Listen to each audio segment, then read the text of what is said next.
Your 20s? They're lying to you. The dirty secret about aging that nobody warns you about. Let me tell you, the years go by a lot faster, and not in a good way if you stop challenging yourself with new experiences. The more that you're comfortable putting yourself in positive but uncomfortable situations, the more the years will still go by like they did in high school, and not at warp speed. Here's a tip that helped me with this. Keep a small journal and write down the highlights of every day. It doesn't have to be long, maybe like 2 or 3 sentences. If you look back on it, you'll realize how many things you just forgot and how much time has actually passed. Marry based on thoughtful connection and not hormones. Having more children is not marriage therapy. One of my pastors warns couples that he's going to marry that children are great and a huge blessing, but they're also out to destroy your marriage, so procreate wisely. Injuries. That crap is cumulative. I'm 40. I had a bad back injury 5 years ago. I have to do so much more core work to ensure that my back has appropriate stiffness to protect against further injury. It's been unpleasant, to say the least. I'd rather have broken my legs. The nerve sensitization and the body's protective mechanisms means that I often trigger a cluster of annoying symptoms. A diet consisting mostly of junk food and too much sugar. And no, it doesn't matter that, but I don't gain weight. This might be the least of your problems. Everyone gets disabled at some point, even if temporarily. Think recovering from surgery, broken limb, or car accident. Enjoy your favorite things now because you may not be able to do them later. Your health and mobility are gifts. Protect your hearing. Wear earplugs to live music events and don't turn your headphones all the way up. Tinnitus is a real witch. It sucks and there's no cure. I was hoping to see this nearer the top. The firing of rifles, rock concerts, and career in auto repair has just destroyed my hearing. I don't do any of the 3 anymore, but the damage is done. And it's a crappy feeling when people close to you get frustrated when you can't hear them properly. You heard it here first, folks. The things that make you look like the biggest dork are the things that you'll thank yourself for the most later in life. Those hiking walking poles, earplugs, ultra-high-grade sunscreen, orthopedic shoes, braces. My God, it's just not fair. Oral hygiene and taking care of your teeth. Dentist here. The single biggest piece of advice I can give is to make sure you brush your teeth before you go to bed. That is the most important time. You'll have fewer cavities brushing once per day at night than you will if you brush 20 times a day but go to bed with food on your teeth. That and get x-rays taken. Most severe cavities have no symptoms, and you can't see them without x-rays. $85 for a set of bit wings will save you 10 grand in more invasive treatment. I'm 34 and 100% I repeat what this guy's just said. I hated going to the dentist. Left home at 18 and decided, screw this, I don't have to go anymore if I don't want to. 10 years I didn't go. I had to cave when I was in so much pain. I ended up paying about £2,500 for corrective work. I have a couple of back ones missing now, and they're not as wide as I'd like them, but at least they're healthy. A few more years and I probably wouldn't have any teeth left. Now I go every 6 months as well as hygienist visits. Haven't had work since. Your body will remember what you did. I'm a doctor. It comes up a lot. It knows what you did 20 summers ago. The reality of death, dealing with aging and dying parents, and even friends' health issues. In your 20s, it's all about money and achievement. In your 40s, you realize that health and longevity is more important. I'm 47, and in the last 1.5 decades, I've lost my grandparents, my parents, and my dear aunt. I had to find my mum extended care to help as her dementia got worse. I've got my own health issues, and the reality of my own mortality hits real different now. I thought I understood the impermanence of life in my 20s. I absolutely did not. Not in any real sense, anyway. Now as I watch the prior generation of my family leave us, and the younger generation start having their own kids and lives, now I'm starting to really understand. It's bittersweet on so many levels. All the bad stuff, obviously. Substance use, drinking, smoking, overeating, and stress. Your mental health is as important as your physical state, so don't ignore it. Also, be very thoughtful about your surroundings. It's better to be alone than with the wrong people. Addiction or overuse of substances and alcohol continuing on from your 20s leads to weird arrested development. You keep acting like you're in your 20s and middle age, and it gets a bit sad watching from the outside. I'm constantly seeing posts on Facebook from guys in like their late 40s along the lines of, "Woo! Who's up for a night on the lash, big style? It's Thursday night, who's up for town? Let's hit the clubs." And then seeing crickets on their feed. Do you not remember seeing guys in their 50s hitting on 18-year-old students in clubs and just laughing at them when you were 18? Then the next week complaining that their boss is a jerk for sick days. Dude, you have 3 kids and you're on your 2nd divorce. Get your crap together. It's okay to be single. You don't need to be in a relationship. Surround yourself with good friends and a support network. Being with the wrong person can have a devastating effect on your life. The sun. Wear your sunscreen, hat, and sunnies. Also, don't overdo the activities. If you don't stay active, you will gain weight. It's not a metabolism thing in your 40s, it's a lack of activity or being sedentary thing. Age discrimination just starts to rear its head in your mid to late 40s. And in your early 40s, you still think you're in your 30s, and in your late 40s, reality hits you that you're a middle-aged person. Sorry, I should have said age discrimination rears its head again. Young people are definitely discriminated against. The difference with old age is because society wants you to just disappear. You're starting to become a drain or liability or nuisance. Whereas with youth, they just want to exploit you. And to piggyback on what you said about weight, people often use the slowed down metabolism as an excuse for why they've put on weight. However, the latest research suggests that general slowdown doesn't occur until your 60s. Sedentary behavior, in combination with unaltered changes in diet, create weight gain. Your sedentary behavior is also causing loss of muscle mass, which affects metabolism. I am 45, and so many people that were important in my life are dead. All my grandparents, many aunts and uncles. My parents are getting older and slower, and it's a bit scary. It's not all bad, and I'm happy to be alive at 45, but at this age, expect many people you know to be dead. You still have your parents? Lucky. That would be my advice to younger people. Appreciate your parents now while you still can. Tell them you love them and hang out with them. This last Friday, I got my foot caught on a chair rung as I got up. I tripped and fell onto all fours. It was by no means violent or a severe fall, and now my left leg is all seized up. I'm hobbling around. I'm 42. I'm 44. Last week I stubbed my toe on a bit of furniture. It went a weird purple color, and I've been limping all week. I don't normally feel old, but every injury I get changes my mind just a little bit. That the shoes you wear every day matter long term. Pick the wrong ones and you're signing up for a large range of potential issues. Look after your mental health. Stress and somehow thinking that you can work 50 hours a week and not have burnout will hurt you in the long run. Staying mentally strong and learning and understanding when you're stressed and you need a break is really important. Also, look after your knees. Perimenopause is an unpredictable beast. Judy Bloom and all of those 5th grade teachers who brought the girls into the gym sure left us hanging. It's literally a second puberty. Except we've been living with our brains, hormones, and body for 30 plus years now, and we're very used to the way it works. When any one of them starts acting different, it's scary. Dryness everywhere, and I mean everywhere. You can't find words, so you make up really interesting ones to explain the ones you can't. Mood swings like crazy. The simplest routines now seem monumental. And you have to hope that you have a competent doctor that believes you and knows how to help. I cannot believe we were not warned, so my mission is to warn as many younger women as possible now. Bending over and making a sound you didn't mean to make. I thought only grandpas did that, but nope, it sneaks up earlier than you think. 38 and I went to physio for the first time in my life recently. The bloke was showing me some back stretches and I audibly groaned. He asked me if I was okay, I just had to explain it as an old man noise. I beg to differ. Some of us have been making these noises since our early 20s, and the jury is still out as to whether that was because my body was in a reprehensible state or I'm a massive drama queen. Possibly both. Enjoy your health while you have it. I was incredibly healthy, exercised every day, ate, ran marathons, worked hard, and did 27 years of schooling to include college, medical school, and residency. Landed my dream job and then, bam, I was disabled by chronic neurological illness. I wish I would have enjoyed my healthy years instead of working my butt off towards a future I'd never have. Everyone thinks it won't happen to them. So did I. I was permanently disabled at 36 years old. Being sedentary is as bad as smoke, substances, alcohol, and bad nutrition. It only adds up much more slowly, but it will backfire.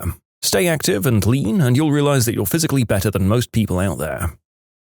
What feels like boredom in your 20s, quiet mornings, stable routines, and saying no, become the actual substance of peace and happiness in your 40s. It almost feels shocking to realize how soothing the things you once avoided can be. And on any old Saturday, getting a little too tipsy while pouring myself another double in my own digs is the real cat's meow. The only thing I'd caution is to not get too comfortable saying no to invites. I'm 20 years older than you, and having a solid friend group that's lasted decades is a huge blessing. People who've known you throughout your phases and changes, but you won't be as able to have that if you stay in all the time. You can submit your own stories to be featured here on the channel. The story submission link is in the description below. Don't forget to subscribe to Am I the Genius? As shocking as this is, your ability to save money is very high in your 20s. The older you get, the more commitments, events, and bills arrive, and suddenly, even though you earn more, money is pouring out left, right, and center. I honestly saved larger quantities at 20 than I'm able to at 40, and that was on a part-time job. Mental health. Invest in it. Correct earlier trauma with a professional as soon as possible. I can't emphasize it enough. The financial cost is high, but you'll need every psychological resource you have to lead a good life. You'll have to balance couple, career, family, and then all the things life throws your way. Health problems, you or your loved ones. The loss of people around you, sometimes unexpectedly. Not trying to paint a dark picture here. Life will be amazing sometimes and a total witch at other times. When we're young, we tend to underestimate the challenges. It's rewarding. You can find a lot of meaning and moments of happiness. It's worth the challenge. But prepare yourself. In your 30s, you start to see the people your age you knew as a kid take the trajectory some of their mistakes pushed them towards. In your 40s, it gets real obvious, and there's way less room to correct the course. Boys, moisturize your face and don't forget your décolletage. Nobody wants football leather moobs. Ladies, ditch the heels. The 52 combined bones in your feet will thank you. And everyone, correct your posture early on or else risk a random, look over there, right head turn taking you out for a week. Suppressing emotions. Biting your nails wears down tooth enamel that you can never get back. Investing. Very few 20-year-olds actually invest. It's literally the easiest money you'll ever make. Buy the S&P 500. Just buy SPY, enable DRIP, and thank me when you're 40. And then there's time. It might seem like you have it, but you don't, and it passes by faster and faster the older you get. It's a ratio thing. Spending $1 feels like a lot of money when you only have $5. You don't even feel the effect of spending $1 when you have $200. And time works the same way. A year at 20 is like a month at 40, and it's probably like a day at 70. Behave accordingly. Plan accordingly. You get old real quick. Say no to things to preserve your sanity, but not too much, or it will cost you later. But the flip side is that when you have the need for activities, especially social, it'll be much more difficult to get up and get going. Sometimes because you say no a lot, sometimes because your imagination can't get you excited enough.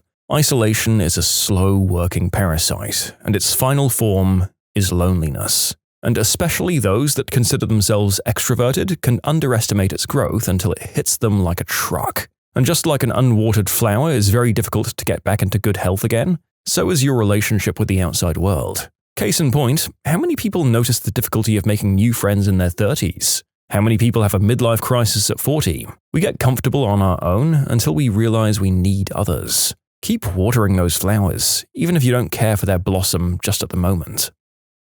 Don't be slack with reapplying sunscreen. Your skin looks fine, and the day you turn 40, all of the sun damage suddenly shows up on your face at once.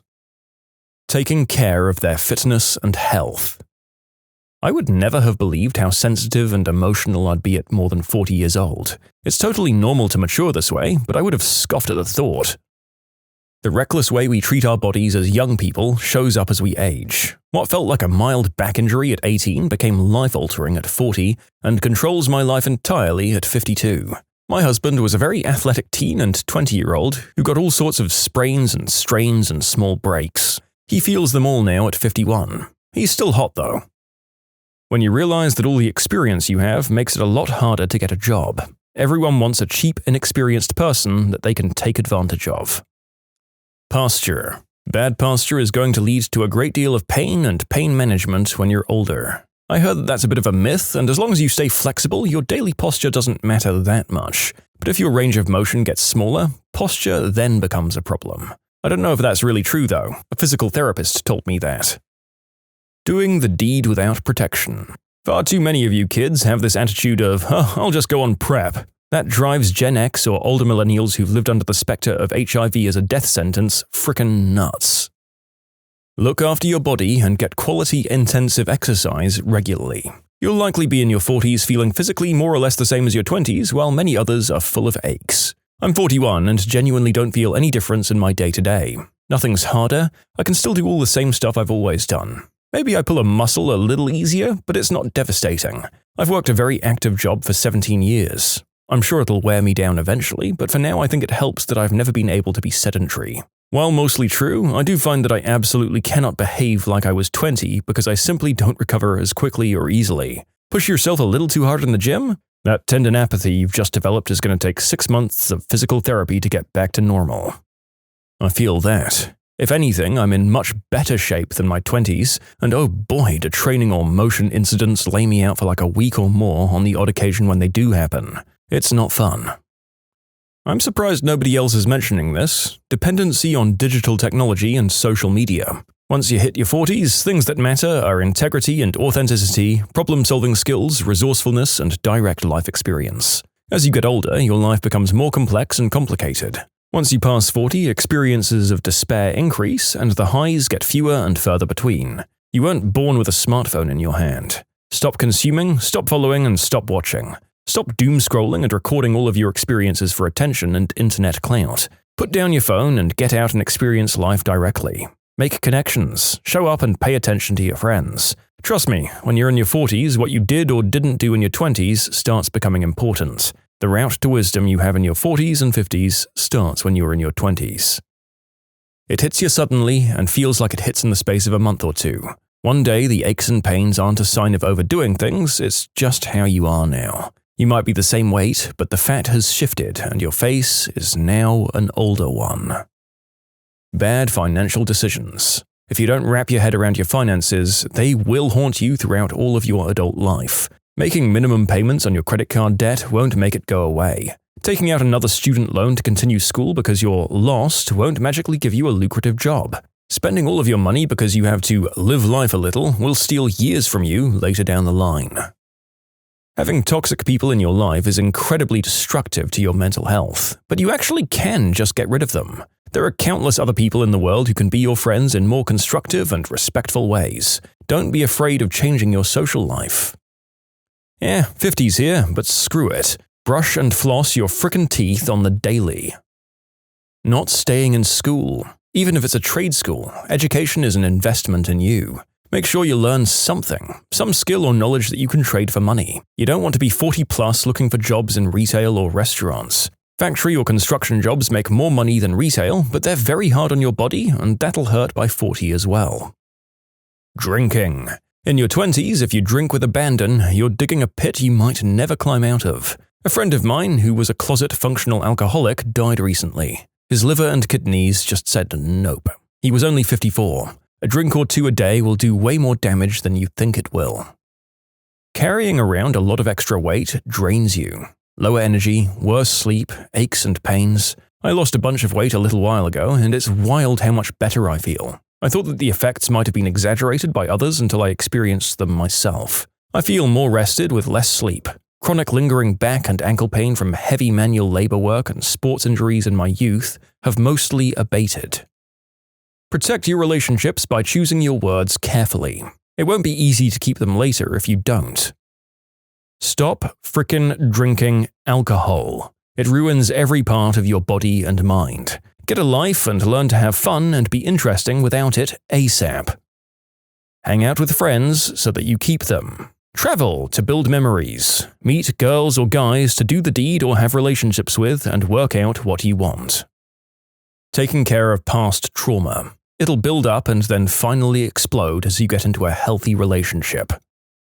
Logic. The art of saving money without spending it unless absolutely necessary. The confidence to say the word no to fellow humans when required. purchasing land parcel, however small, gold and silver, stop lending money to friends, fitness, learning to dance, and learning to play one musical instrument.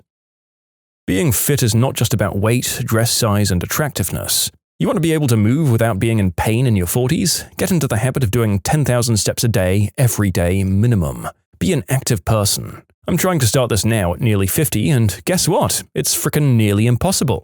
Physically, mentally, everything is a Sisyphean undertaking. People with plastic surgery, do you regret it or are you happy with your decision?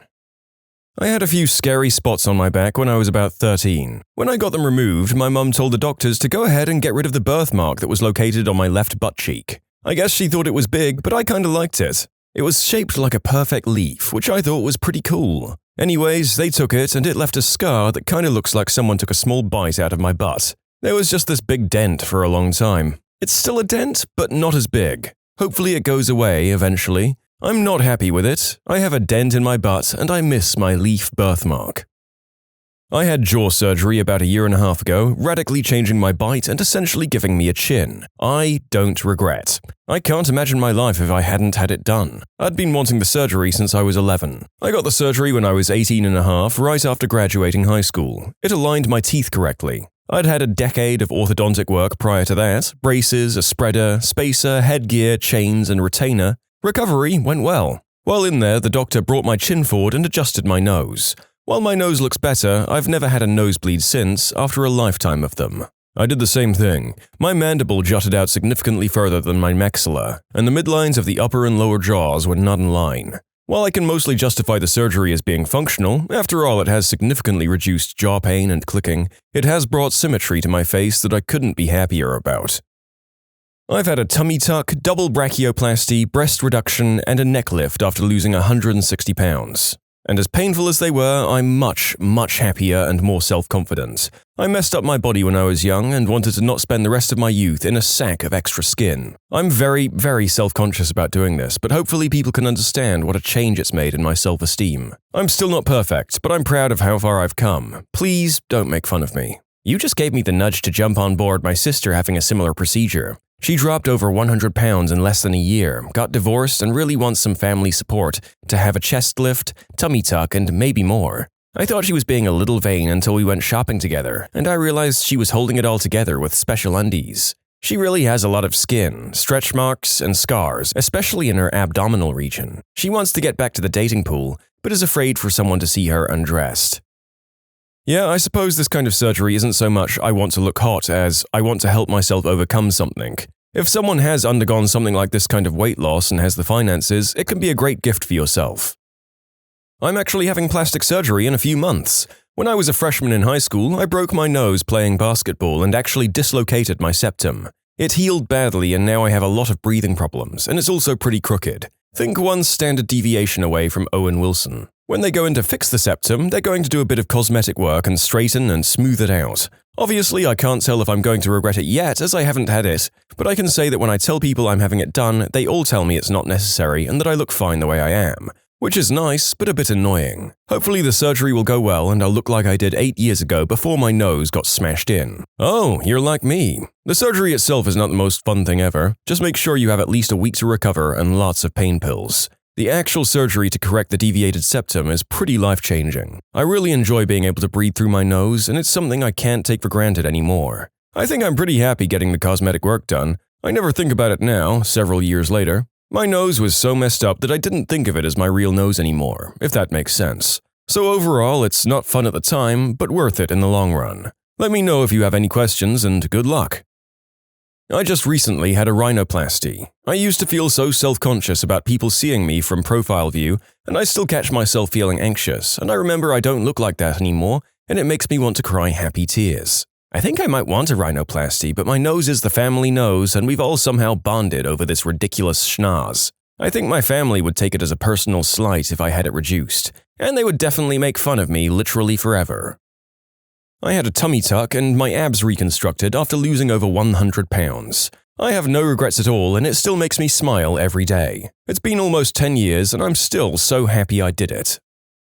Had a male chest reduction surgery when I was 15. Apparently one of the most common cosmetic surgeries, but still has a stigma of embarrassment around it, which is a shame because it completely changed me for the better. My confidence boosted tenfold and I have zero regrets. Would do it again in a heartbeat. Now a normal, non-breasted 26-year-old with a great trivia fact about myself. The only shameful thing is that it isn't covered by insurance. In short, not having moobs is great. Do you have an explanation as to why you had moobs as a 15-year-old male? I'm genuinely curious. I do. It's called gynecomastia, and it manifests to some extent in a large percent of males as they go through puberty, though it typically goes away within a year or so. I was one of the lucky few. I had actual chest tissue, or chest bud, I believe they call it, which led to puffy, enlarged nipples, in addition to more common fatty tissue that made the whole moob part bigger. They temporarily detached my nipples to surgically remove the breast tissue, and then I had lipo via my armpit to remove the remaining fat. It was such a successful surgery and recovery that now it seems weird that it actually happened. A good female friend had eyelid surgery. Before, she always looked tired and had large bags under her eyes. She found a surgeon that recommended the most minimal removal of excess skin from her eyelids and area under eyes. I was pleasantly surprised that the surgeon didn't go overboard. As he stated, "We don't want to change your looks, just make you look refreshed." The surgeon did a great job and my friend couldn't be happier. I had a form of gastric bypass surgery called duodenal switch. It's like a plastic surgery just designed for weight loss. Best decision I ever made. Congratulations on your weight loss. Any complications? Yeah, my number 2s now smells so bad that I can clear an entire floor of a Chicago high-rise. Not joking. I lost more than 80 pounds and 2 years later I had a mummy makeover. Chest lift, no implants, and tummy tuck. I look better now than I did before 3 kids and gaining 80 pounds. 2 years since my surgery and I'm still super stoked. I had PRK eye surgery about 6 years ago. It was considered cosmetic as I didn't have astigmatism or corneal erosions or anything. It was incredibly painful, and since my eyes are a lot more sensitive, things like cutting onion and chili are very difficult now, and I get very itchy eyes during hay fever season. But I went from a prescription of I think about -6 to 0. I couldn't see further than about 4 inches in front of my face without glasses. I wore contact lenses, but hated that I could never be spontaneous. Things other people take for granted, like staying at a friend's house overnight, jumping into a pool without thinking about it, learning to surf or rolling over and looking at my partner first thing in the morning, I can now do those things. I don't have to switch between sunglasses and prescription glasses. I don't have to pay for new frames and lenses every few months or whatever. I feel free in a way that I wasn't before, but it wasn't a pain-free process, and it comes with its own set of negatives. Still, I'm so glad that I did it. -6 is one heck of a short distance. One day the narrator feels like they'll get LASIK or a similar procedure if they can afford it. Good to know about the potential issues. I've had 16 plastic surgeries, the majority of which would be classed as cosmetic. I was born with a congenital melanocytic nevus on half my face and into my scalp region. 6 or so surgeries were done to do skin grafts replacing the nevus with skin from my back and removing satellite nevuses, smaller nevi scattered like large moles. Later surgeries were to implant expanders and grow skin to replace the grafts and fix my hairline and brow region, as well as scar revisions and fat injections into my right brow, where I now have no eyebrows or muscles. No regrets, it was a painstaking process, but I've reached the point where I'm happy with how I look. I don't fear what others think, and although I'll always look different, the surgeries have helped me gain control of my own identity and how I see myself as a person. Oh, I actually wrote a paper back in college about this. I interviewed 16 Asian women on their thoughts on plastic surgery as well as their relationship with their parents, if that impacted their decisions to get or not get plastic surgery. Out of the 16, 3 had plastic surgery already. We'll call them A, B, and C. A had done it for their eyes and nose, vehemently denies it even though it's relatively common knowledge since she went to finishing school for a year, and came back looking radically different. She didn't have a crease above her eyes or a nose bridge before the finishing school and had them after. Out of respect for her feelings, I didn't pursue the topic. B had had her eyes done, regretted it since she became a feminist and political activist in college, felt very embarrassed about the fact that she talks about Asian pride while she had the eyelid surgery to remove a distinctly Asian feature. Deeply regrets it since her mum was the one who forced her into it. She went to the doctor thinking she was going to a dermatologist, and the doctor started talking about surgery, and she ran out, freaked out. Her mum dragged her back in, yelled at her, and told her she's ugly and needed to fix her eyes.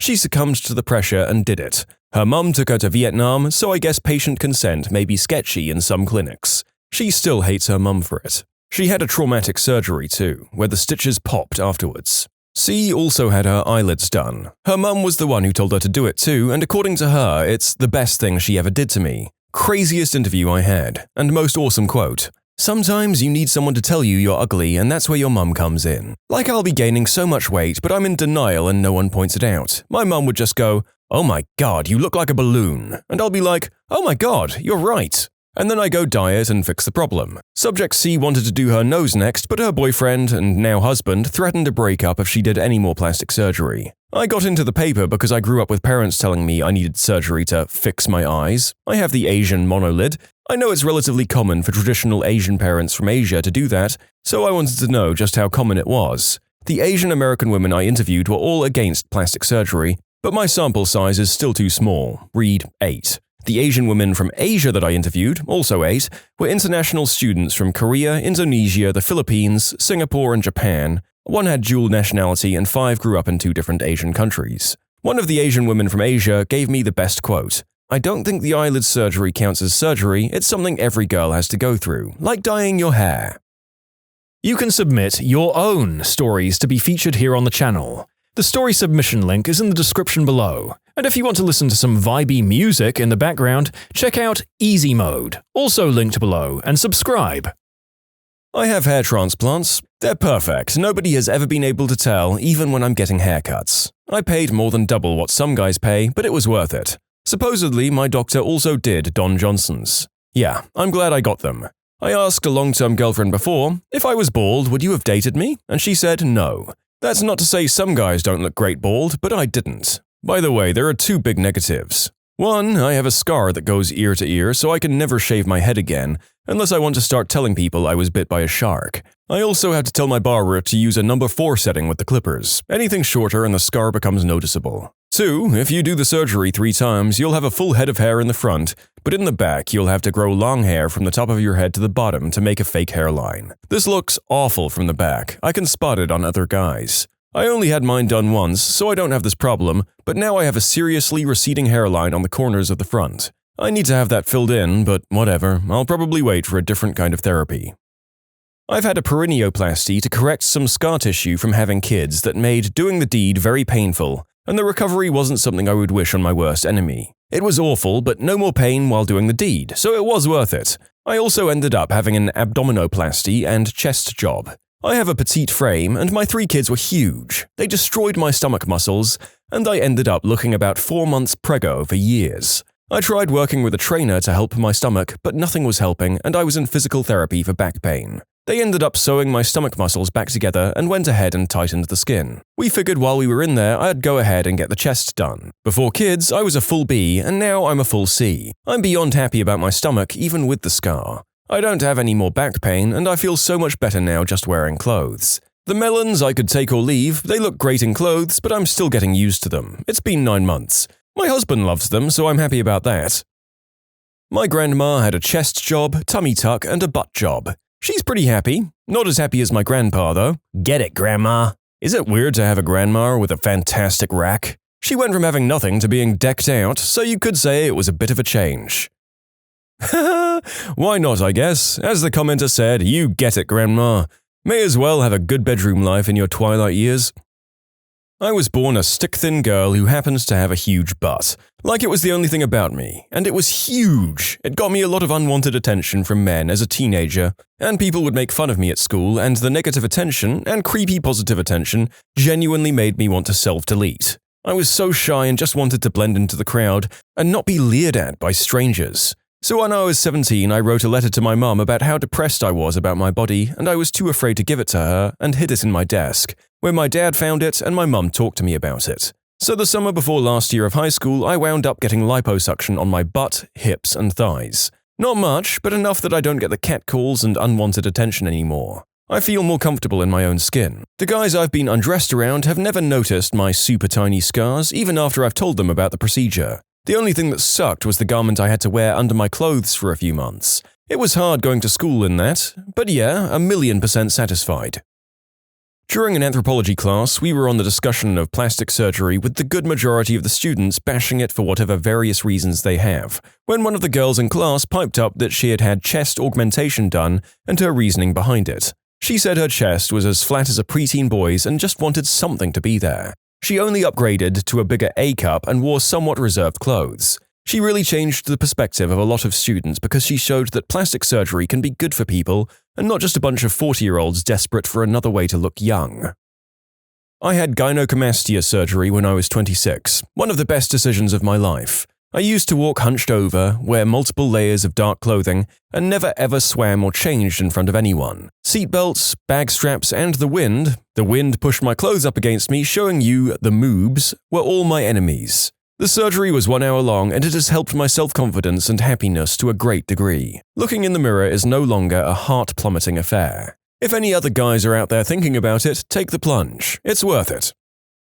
This girl I know had her nose done a year or so ago. I'm of the opinion that cosmetic surgery is understandable in some cases. It really made a difference for her because she had a huge nose and it was obviously bothering her. So she had it redone, and to be completely honest, she was already attractive before, despite the big nose, and she's even more attractive now, partly due to the fact that her confidence and general demeanor has gone through the roof since. And the nose itself looks completely normal. If you didn't know she'd had surgery on it, you'd never guess. She's not afraid to talk about it and has clearly said she's not interested in getting any more surgery. Like I said, in some cases, I think it's understandable, and in her case, it seemed like a very positive experience. I had plastic surgery done to cover a hole in the middle of my foot when I was 3. Obviously, I have no regrets. On a side note, I hate that people use the term plastic surgery when they mean cosmetic surgery. I had something more common done, which was mole removal on my face, on my chin. A small one at that. The wound got infected and it was pain at the time, but I'm 100% satisfied and forgot the thing ever existed. If it's something small like that, go and do it.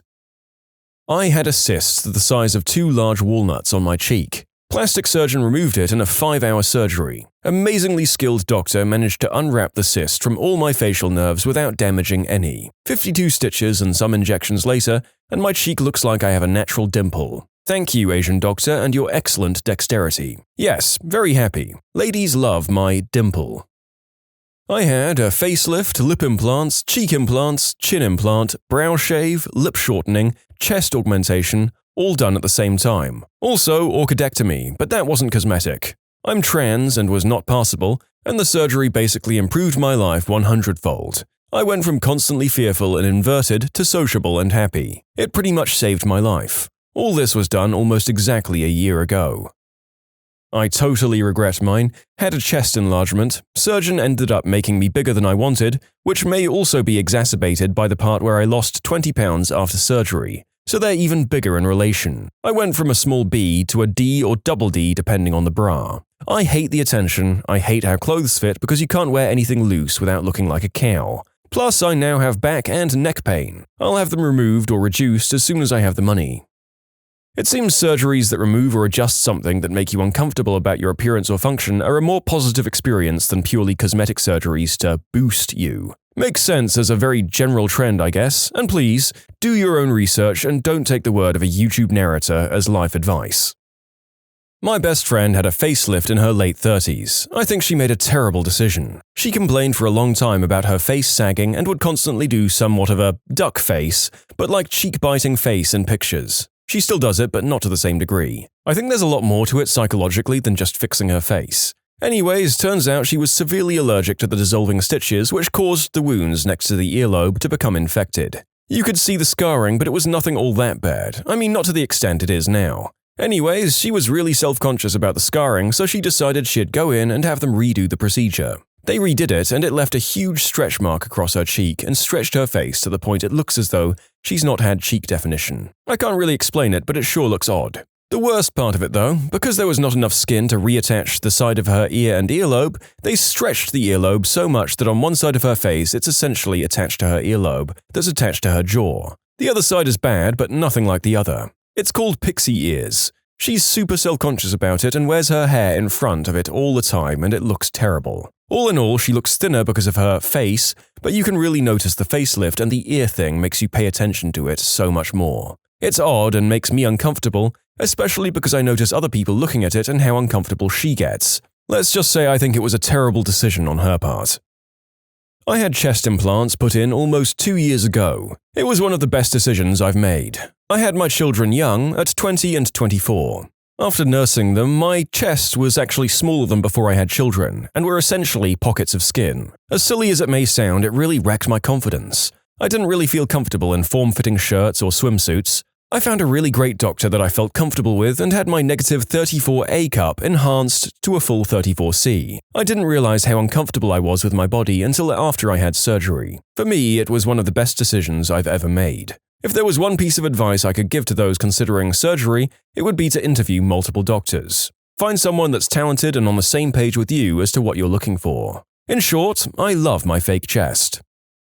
I have webbed feet and an old girlfriend wanted me to get them cut. I kicked her to the curb. Nobody messes with my groovy mutation. I got a double lid eye surgery. I don't regret it, I think it's actually a major change as the recovery was quite fast. I guess it hasn't really changed me, but I do like my eyes a bit more, though I guess we'll see in a few years. Wait staff, what's the most convoluted order you've ever taken? I always feel bad for the waitress when out to dinner with my mother-in-law. I swear just ordering a glass of water with ice ends up being difficult. Oh, your omelets have 3 eggs? Can you make mine with 1.5? No yolk, just replace the 1.5 yolks with some extra egg white. I swear to frickin' God, I had a woman ask for egg whites, then insist on getting a discount because she wasn't eating the whole egg. If anything, she should be charged extra for wasting egg parts. Not necessarily a convoluted order, but I think it still fits here. I work at a from-scratch Italian restaurant. Had a guy come in with his wife and sit at the bar on a busy Saturday night. He informed me he was following the TB12 diet from Tom Brady's new diet and exercise book, and had very strict dietary restrictions because of this. He sent me back and forth to the kitchen no less than 7 times to verify the chef that his dinner order would have no iodized salt, sugar, olive oil, gluten, peppers, or tomatoes. He ended up with a plain piece of fish and some vegetables. We were getting slammed, but I still tried to keep my patience and accommodate the guy the best I could, even though doing so was putting me in the weeds. After dinner, I asked if they'd like anything else, and don't you know, this guy orders himself a bread pudding, very much filled with forbidden gluten and sugar, and eats the whole thing. He just goes, "Well, I mean, you have to allow yourself a treat every now and again." I died a little more inside. Yeah, he was off that diet by the end of the week, guaranteed. Kinda sounds like he was never on it to begin with. Some confusion arose once because a customer wanted a plain cheeseburger. Brought a cheeseburger with no toppings or condiments. She was very upset. Turns out she wanted a hamburger. My husband has this problem a lot, but opposite. He asks for a plain cheeseburger, and they always bring him a hamburger. We've started saying a plain cheeseburger with cheese. I previously worked at a wing shop. Guy calls and asks for 24 mild traditional wings. He then proceeds to ask for them to be fried twice. No big deal, that's pretty common. He also wants them covered in Mexican shredded cheese, put in the microwave for 30 seconds, drizzled with mayonnaise, and wants his side of fries placed on the wings rather than in a separate container, and demanded the wings be in a pool of mild sauce, which was just short of overflowing the container. Finally, he requested to have pickle juice squeezed lightly across the top of everything. Obviously, all the waiters, cooks, and waitresses thought this was disgusting, but we'd never smelled something so amazing come from the kitchen in our lives. Did not taste as pleasant as it smelled.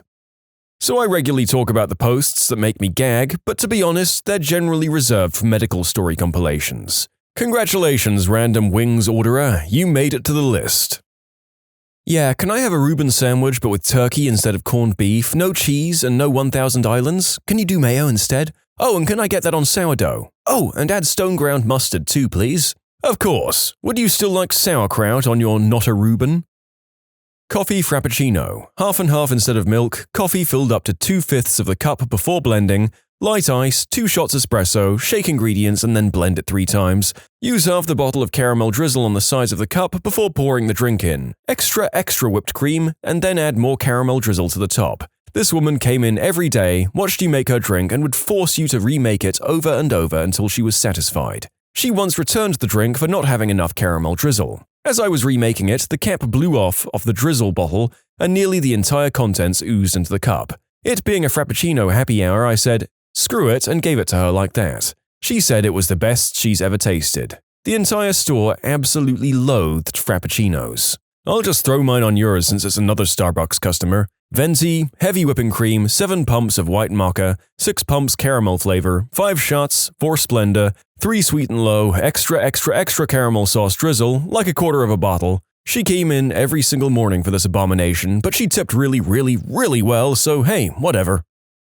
I serve food at a country club, so I deal entirely with people that have more wealth than I'll probably ever have. A lot of these people are really nice and are actually friendly. However, many are also very snobby, high maintenance, and just rude. One night I had a table, it was 2 couples on a double date, and both couples were less than friendly. One woman ordered a salmon. I can't remember the rest because this one woman was the bane of my existence. I serve them entrees and let them eat for a while before I do the typical, "How's everyone doing?" 9 times out of 10, everyone just says everything's fine and just want me to leave so they can eat. Not this lady. She calls me over and tells me she didn't think I gave her salmon. Looking at her plate, I can see the fish is pink and very clearly salmon. I've served the salmon hundreds of times.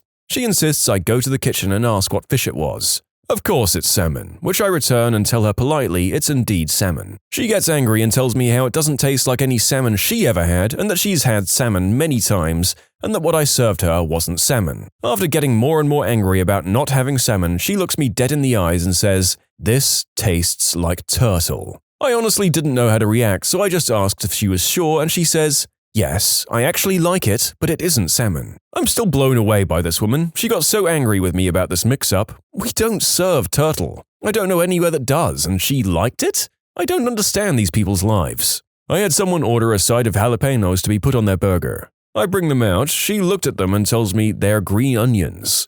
They were just fresh jalapenos, and the only kind she had apparently ever seen were the pickled ones. I told her they were jalapenos, and she fought me tooth and nail over it. Made me get the manager and still didn't believe them. People amaze me. I'm no waiter, but I do work the food line at my restaurant. The weirdest thing I've seen was a lettuce-wrapped taco with only lettuce in it. A lettuce wrap is a taco shell that's made of lettuce, by the way. I used to work at a burrito joint. Someone ordered a burrito with bean juice but no beans. This one guy ordered spaghetti and meatballs at a restaurant I was a cook for, except he wanted French fries instead of spaghetti noodles.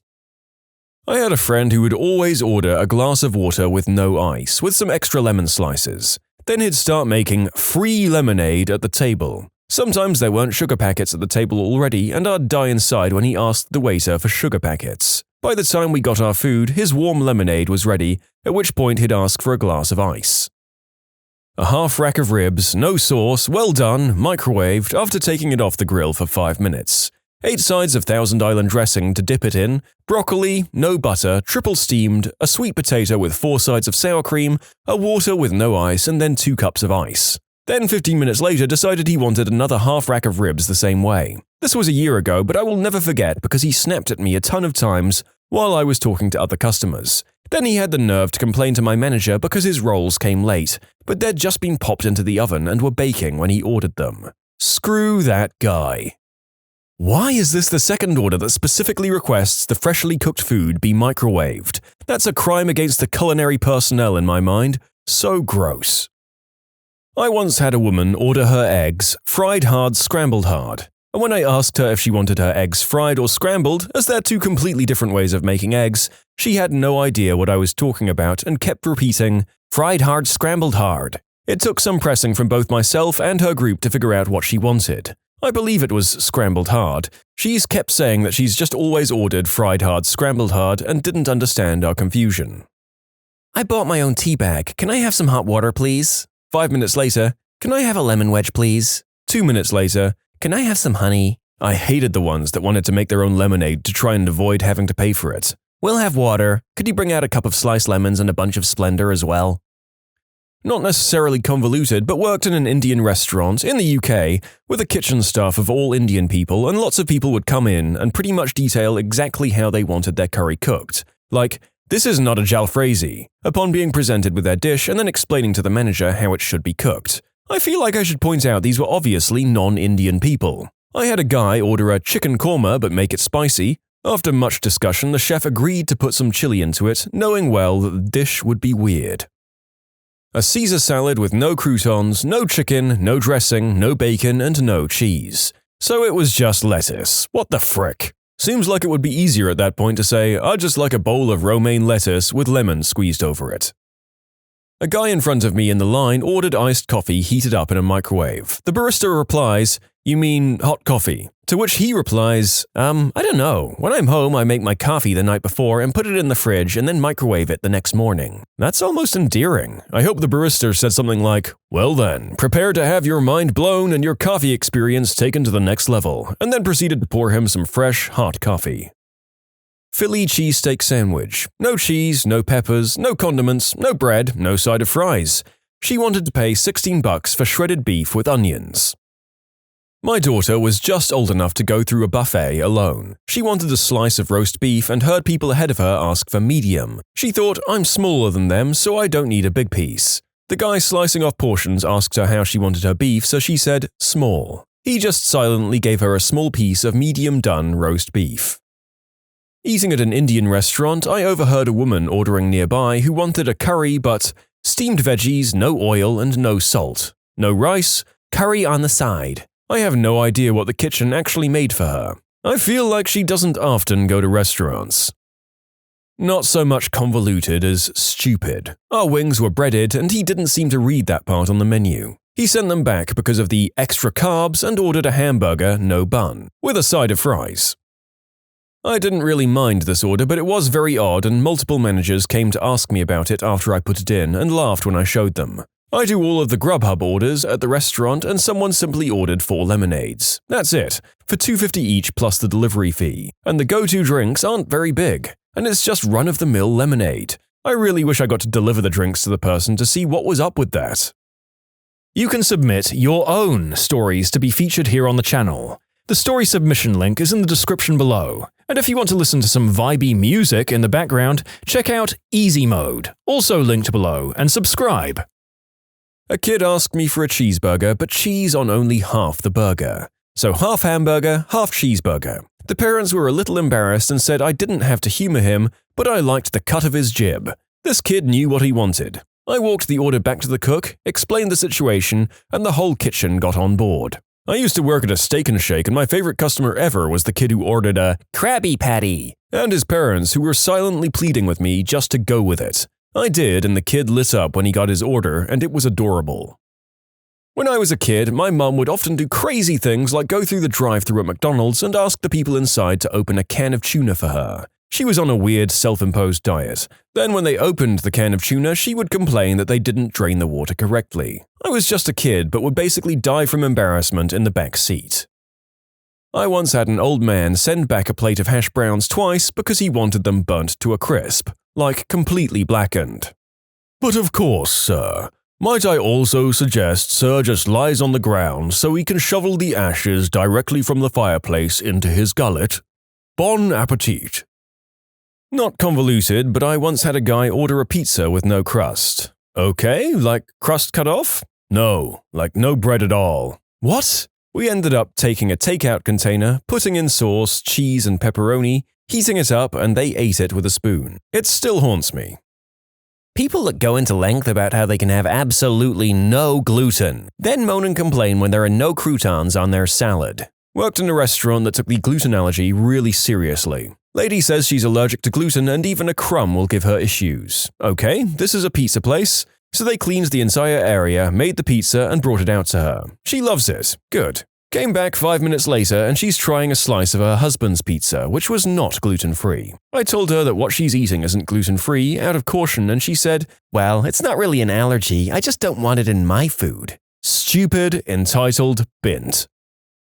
I came into a shift where the previous server already had a full section. No problem, you just explain to the guest that you're taking over and to let you know if they need anything. Everything is great, I have one mum and daughter table. The previous server had already taken the order and put it in, so I was basically there to finish them up.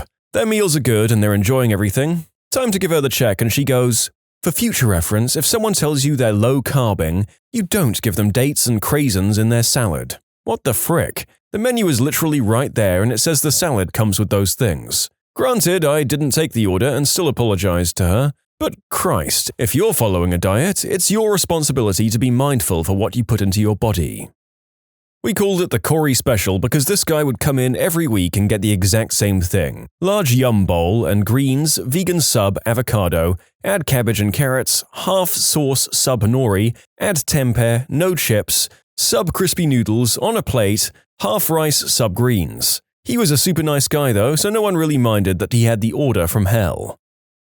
I used to work as a waiter over the summer. Second day on the job, a group of 20 arrived who had all pre-ordered their meals a month ago for the booking, and no one could remember what they ordered. By some kind of cosmic punishment, I was the only waiter they sent to the group. This happened to me one time also. I had a sheet of paper with people's names and what they ordered for each course, but nobody was wearing name tags and people were too busy talking to listen to their names being called. Luckily, this one lady in the group asks if she can help, so I give her the paper and she starts directing me where to go based on the plates I was holding. She said that she was a waitress before when she was in college and also saw how frustrating the situation was. I brought her a drink before she left.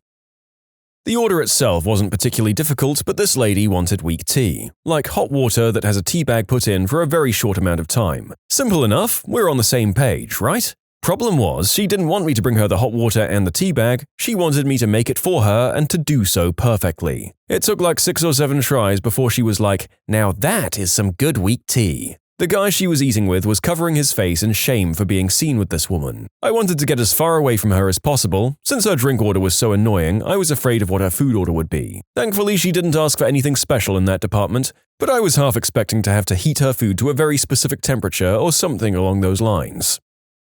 I had a woman once come up and scream at me in front of her full house because I recommended our club sandwich to her husband and he could not finish the sandwich. She stated that I emasculated him and that they'd been coming to our business for a long time and that she couldn't believe he was being treated that way. I know that she was trying to get me to comp the sandwich, but I refused and told her that's why we offered to box food up. They never came back. I rarely, if ever, have been rude to a customer, and deep down it bothered me that I was the reason they didn't come back, but at some point you have to take a stand from being taken advantage of. A man with a hangover swore blind that the best cure for said hangover was raw steak. So he ordered raw steak and I served him raw steak and then watched as he ate that raw steak like a famished velociraptor rex. Cook a large flank steak fried in salted butter. Eat that, put on a pair of wet socks, and go to sleep. I cannot for the life of me imagine why consuming raw beef would reduce the likelihood of throwing up. Quite the opposite, actually. But you do you, my self-poisoning, boozy wastrel. Worked at a steakhouse very similar to Texas Roadhouse. I had someone order a salad without lettuce. They just wanted a plate with all the different toppings around the edges. Dressing, carrots, cheese, etc. Not as crazy as others, but it still blew my mind. One customer, 2 orders. The first would be paid by card, a cheese and ham toastie with a cup of tea. The ham had to be taken out of the toastie and put in a separate bag, and the toastie had to be cut into quarters and delivered to their table. We don't do that normally. The second part was paid by cash and was a tandoori chicken baguette, cut in half, delivered in 2 separate bags, and a long black with milk and water on the side. Again, we don't do that. Greg's is a tiresome job and customers like that only make it worse. I was a cook for years, but my favorite was this. A waitress ordered a burger and said the customer wanted it between rare and medium. So I said, so they want it medium rare? She went, no, they want it between rare and medium, which initiated a 2-minute discussion between her, another cook, and myself about the fact medium rare is between rare and medium. A medium rare steak with no blood was sent back twice before we gave him a well-done steak. He said it was the best steak he'd ever had in his life. He also didn't tip. I take orders from people who want seafood steamed at my store. I work the seafood counter at a grocery store. Weekends bring the drunks out. They always take about half an hour to figure out what they want and it always ends up being pricey. Last weekend, an intoxicated woman riding one of those scooters meant for the disabled took the cake. She had 2 toddler-sized kids in the scooter basket and a friend walked alongside her. She had me weigh out portions of almost everything in our case. She finally settled on U2 crab legs. She wanted them seasoned and steamed. She couldn't decide what seasoning, so she just told me to mix them all and throw it in there. We have Creole, Old Bay, lemon pepper, and slap your mama. Her ticket came to $99 as those giant crab legs are about $36 a pound. She waited around while I prepared her order. When it was done and packaged, she stood up from her scooter and wobbled toward me to take her package. She said, "Woo, they smell funky. I don't want it no more." and she rode off into the night, leaving behind the vapor of cheap whiskey. I worked at TGI Fridays and waited on some insane woman. She told me she wanted the Parmesan shrimp steak. This was a popular advertised item at Applebee's at the time. I told her that we don't have that, but if she really wants it, there's an Applebee's down the street. She asked if we had anything like that. I told her we have steak and we have grilled shrimp skewers. I told her we didn't have any type of cream sauce and the food wouldn't be exactly like Applebee's. She says fine and orders that. I think everything is fine until the food is brought to her, and I kid you not, her face goes white and she looks at me like I just murdered her firstborn. She starts yelling how it's not the Parmesan shrimp steak and that the shrimp were on the side of the plate and not on the steak included. She probably ended up getting the food comped or some crap, since that's how those corporate chain places operate. She ate the whole thing anyway. You could have walked to Applebee's from her table, so either she was insane or just wanted free food. I saw more people get crazy upset about their $10 plate of garbage chain food than you would ever imagine. In short, woman orders an Applebee's menu item at a TGI Fridays. When it wasn't exactly the same, she lost her damn mind. 12 German guys spread out between 3 tables. Perfectly pleasant, though language is a bit of a barrier. They all ordered gammon and chips, cod and chips, burger and chips, etc. A low-alcohol lager each. It was a roadside restaurant. So far, so good. Then for the next hour or so, they would call me over and order another lager there, another there, and a third for this chap. I think it had something like 0.4% alcohol, and they were trying to make up for it to the level of a normal pint. Then, having eaten their meals, they wanted the same again. Only this time, one guy wanted the cod and the other wanted the chips on a separate plate.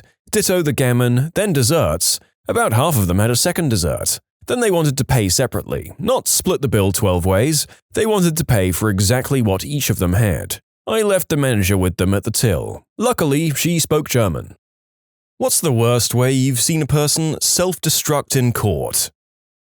I took my ex to court because she had used my social security number to sign up for cable. I found out about it when she stopped paying for the service. She screwed herself over by just being herself. We showed up to court, I turned in the contract from the cable company, showing my social security number and her own name signed on the contract. She didn't even try to forge my signature. She signed her own name in and tried to deny that she had had any part in it. The judge tore her apart, and it was nice. Represented a guy that stole 3 trucks from his work. Only 2 were recovered before trial. He showed up to a motion hearing in the 3rd one. I'm doing landlord-tenant cases, and my client was facing eviction over non-payment, but the client was withholding rent payments because of habitability issues in the department. No heat, high lead levels, vermin. This is going to be an easy win for me. I told my client continually to make sure they don't spend the money. Keep it, but don't spend it. Because if you showed the judge you still have the money, it looks really good for you in terms of making the judge believe that you're withholding for good reasons. We get up in front of the judge, the landlord doesn't have an attorney, so I'm dancing inside. There's no way I can lose. I make my arguments and the landlord makes his. Judge asks my client if they still have the money. The client goes, "Nah, I blew that crap at the casino last week." My wife is the lawyer. When children reach the age of majority, if they don't continue studying and start working, it's not necessary to pay alimony. My wife's client found a new lover, which unleashed the wrath of the ex-wife, who started asking for more alimony for her children. Well, to win the case, it was necessary to prove that the children were working, but they could not get any proof of it. There was not much chance of winning, but they still went to court hoping that with the interrogations, they could find information that would put them in evidence. On the day of the trial, the children did not go, only the mother and her lawyer were present. The judge said, "Madam, tell me why your children couldn't come." The mum said, "They couldn't get permission from work." The judge and mother stared at each other for about a minute in awkward silence. Then the judge said, "Well, that was fast." I should note that the topic of this story grouping was what was the worst way you saw a person screw over someone else in court, but so far every single story I've read has been clients self-screwing. But don't be surprised if the original context rears its head at some point. I had a client who was trying to get away from a psycho ex and filed for a restraining order. He shows up to the final hearing and is making a big fuss about a truck they brought during their marriage. He said it was just his and she had no rights to it because their marriage was void. I asked him on cross-examination what he meant by that, and he said that he had already been married in another state when he married my client. He said that my client had no idea, but that it means that their marriage is invalid and the truck was all his. Not only is that legally inaccurate, the transcript of the hearing was promptly turned over to the police, who are actively investigating him for bigamy. Oh, and the judge gave my client the truck along with a 2-year no-contact order. A friend kept meticulous records of how much time his estranged wife spent with their daughter. He used pink highlighter for Mum and blue highlighter for himself. Mum sailed into arbitration demanding full custody and handsome child support and the house. Dad pulled out 3 years' worth of year-long calendars. Mum had spent less than a full month with the child in 3 years. I can tell you she wasn't happy with the outcome. This might be a dumb question, but how are the calendars verified to be true? You'd be surprised. Not divorce-related, but a previous co-worker, we're civil engineers, had a case where the only thing that made it not a he-said-she-said situation was that he kept a phone log with short summaries of what was decided. It was basically, he's got a log that he's willing to swear by was written the day of the call that says you approved this change. Do you have anything to the opposite? I'm a lawyer. I saw someone screw themselves.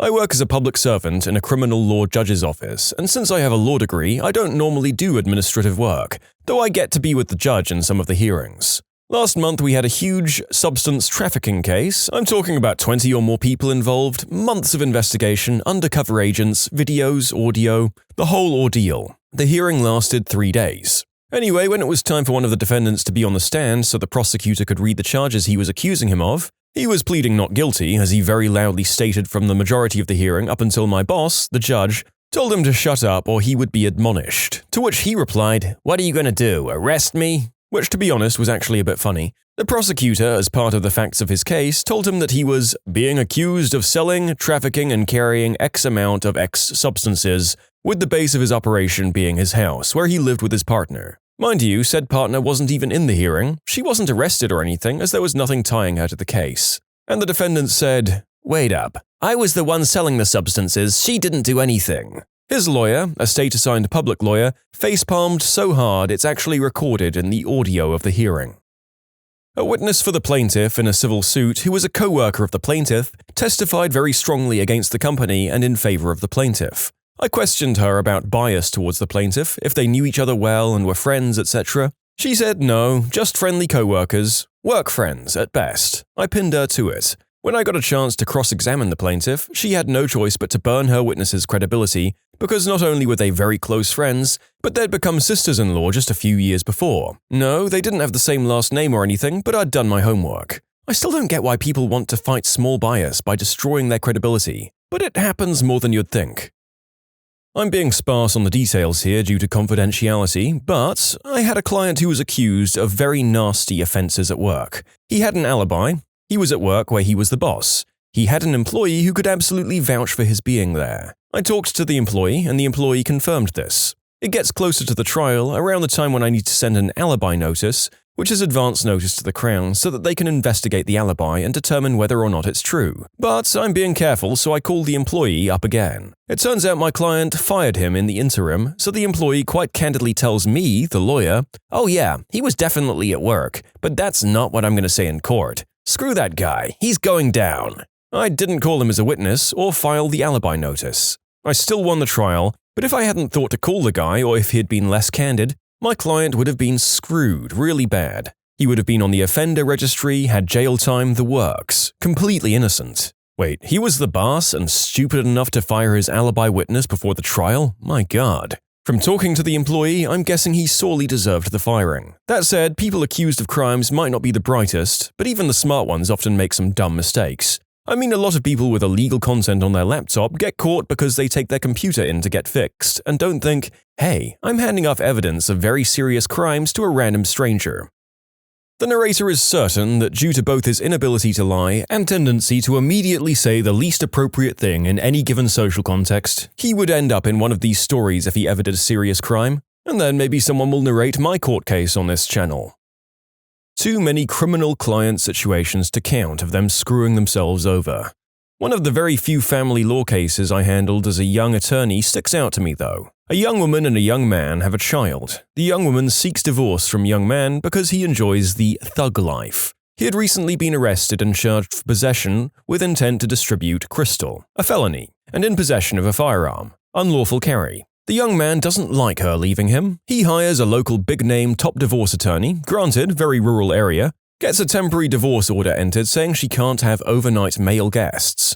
This is actually more common than you would think in conservative areas. I think it's mostly a thing of the past in more urban places. The young woman starts seeing someone new. The young man is very upset about this. He has his fancy lawyer ask for a hearing, accusing her of violating court order and seeking full custody on top of attorney fees. The young woman, on advice from a mutual friend, hires me for this hearing. I sit down with the opposing counsel, and she's basically trying to strong-arm me with her experience and lays out egregious terms. The mother must not only give up her primary custody, but must have visitation with a supervisor and pay child support and attorney fees. She knows I'm a new baby attorney in town, fairly certain that I'd been licensed for less than a year. I balk, and she says she'll see us in court. I go into the hearing with a copy of his probation arrangement with his possible intent to sell and unlawful carry. He hasn't even told his attorney about this, and she is unaware. She calls him up and establishes how my client had her new boyfriend over on X, Y, and Z nights. The judge is very conservative and not pleased about this. Then the opposing counsel passes the witness. I ask him if he has a job. No. What do you do for money? Things here and there. Oh? Miss opposing counsel is awfully expensive. Do you sell crystal? What? Have you ever sold substances to make ends meet? No. Introduces a copy of his guilty plea and straight probation sentencing. The judge is now staring daggers at him. I lean over to my client sitting next to me and whisper, "If you took a substance test today, be honest, would you be completely clean?" She says yes. I ask the young man, "When was the last time you did crystal?" His attorney objects, but the judge overrules. I know this judge will do substance tests on people on the spot, as he's also the misdemeanor substance court judge. It's been years, I'm clean now. So if you were tested, you'd be clean? Yes. The opposing counsel asks the same of my client, and we agree. The judge has them both tested. The guy tests positive for crystal. My client is clean. The judge denies his motion and asks me to send in new temporary orders where the young man is required to maintain employment and start paying child support, and places the man on supervised visits. Icing on the cake, the opposing counsel actually calls me and leaves me a voicemail congratulating me on, and I quote, handing her butt to her for the first time in a very long time. That last part is nice. Your opponent didn't take it very personally and even showed respect. Nice. I've probably been very lucky in my career that very few opposing counsel, be they for the state or in minor civil matters, I try to avoid civil these days though, take things personally with me. I'm a very jovial guy and I try to get to know them over the course of cases. There is one prosecutor I currently have cases with where we may argue cases and issues, but between being before the bench, we share our respective latest cool D&D moments. We both DM games. Just recently, he and I had one of our last cases on the docket and we were discussing said sessions, and the judge had to interrupt us and say, "If I could get you nerds to stop for a second and do this motion, that'd be nice. I'd like to go to lunch." Huh, the laughs were had. Lawyers that take things personally or get personal with opposing counsel are crappy lawyers and don't belong in the profession. But that's just my opinion, man. You can submit your own stories to be featured here on the channel. The story submission link is in the description below. And if you want to listen to some vibey music in the background, check out easymode, also linked below, and subscribe. This was a case another prosecutor in my office had a few years back. A 30-year-old defendant was charged with the unspeakable act after he got his girlfriend's sister pregnant. She actually kept the baby, so the police just waited and got a paternity test. No surprise, defendant was the father. Defendant wanted probation. Prosecutor refused to offer it. He decided to plead guilty and have a jury trial on punishment. Here in Texas, you can choose to have the jury set the punishment. Evidence mostly proceeded as expected. The victim testified to having consensual, aside from being old enough to consent, whoopee with the defendant, getting pregnant, among other things. Paternity test was introduced. The defendant took the stand. His version of events was that he snuck into the victim's room at night, covered her mouth, and held her down while he committed the unspeakable act. It seemed like his own lawyer had no idea that that's the story he was going to go with. The jury deliberated for about 15 minutes before returning a verdict of 17 years. The maximum possible charge was 20. When interviewed by the attorneys afterwards, one of them said they decided on 17 years so the defendant would never forget the age of consent in Texas again. So a group of friends and I rented a 5-bedroom house in college. And being the group of guys we were, we partied pretty hard and were really rough on the house. We knew going in we were not getting our deposit back. Well, partway through living there, the septic started to have some problems. Whenever someone used the downstairs shower, it would drain pretty slowly, basically filling up the basin as you used it. Also, one of the room's carpets would get wet, so we emailed the property service to fix it. 2 weeks later, they sent out a plumber to snake the line and leave. Well, that didn't fix it, so we emailed again. 2 to 3 weeks, plumber, snake, leave. Still not fixed, email, and about 2 to 3 weeks and they scoop the line. Turns out roots had grown into the line, so they had to do a big old process to completely remove all the roots. Now it's fixed. Well, we all move out and go our separate ways. One of my buddies goes to Australia for 9 months. When he gets back, he comes home to a bunch of voicemails. Turns out the property company is coming after us for like $5,000 on top of the deposit. They tried to pressure him into either paying the money or he'd be taken to court. He told them he'd see them in court. For the couple of months leading up to the court date, he'd get calls telling him to pay and it would all go away. The day before the first day of court, they call him and tell him to pay $2,000 and give them info for one of the other people living on the original lease. He says to go to heck and see you in court. The first day of court is just to make sure everyone knows and to schedule the actual case. The lawyer for the property company shows up, is scrambling to figure out what's going on. He had no records beyond the original lease, which changed a couple of times as people moved in and out. My buddy helps him out by giving him copies of the multiple emails that we sent them to fix the septic and the damage it did to the house. Told my buddy he'd let us know how they wanted to proceed, and we never heard from the company again. Gotta love a justice against crappy landlords story. Keep records of your interactions with the people who own your property and photos, folks. You never know when they'll help you. Someone I knew had a pro Dio case where she had to defend a person who had been charged with a criminal offense. I don't know what, confidential and, Even though the police and DA could pretty much pinpoint the crime to her client, there was no evidence to tie him to the crime. Circumstantial at best. She had instructed him to shut up and let her do the talking during the trial. As from experience, the client sometimes doesn't know how to answer a question properly. She pleads and can show that the court has nothing on her client. She feels that for once, a pro Dio case is going her way. After her plea, the judge thanks her for her plea and turns to the client. He asks if the client's had something to add to the plea. The client looks at her, back at the judge, tears well up in his eyes, and he blurts out, "I'm so sorry. I'll never do it again." She threw her notes and everything else she had in her hands at the client, now convict apparently. She basically got screwed by her own client who screwed himself even worse. Well, not my story, but a prior boss's story. They had a drunk driver kills a car worth of people case at the time where they were a general practitioner. My boss was representing the family that got hit, of which only the father was alive, and wanted the college guy's drunk driving skin to be mounted on a wall. This was back before Facebook was commonly used in court proceedings and before tons of people realized that crap is too great for any attorney worth their weight in salt to pass up. So, the drunk driving college kid had managed to get the judge's sympathy during the first part of the hearing by saying he was sorry, haunted, and never going to drink again. This was going to ruin his life. The judge seemed to be eating it up.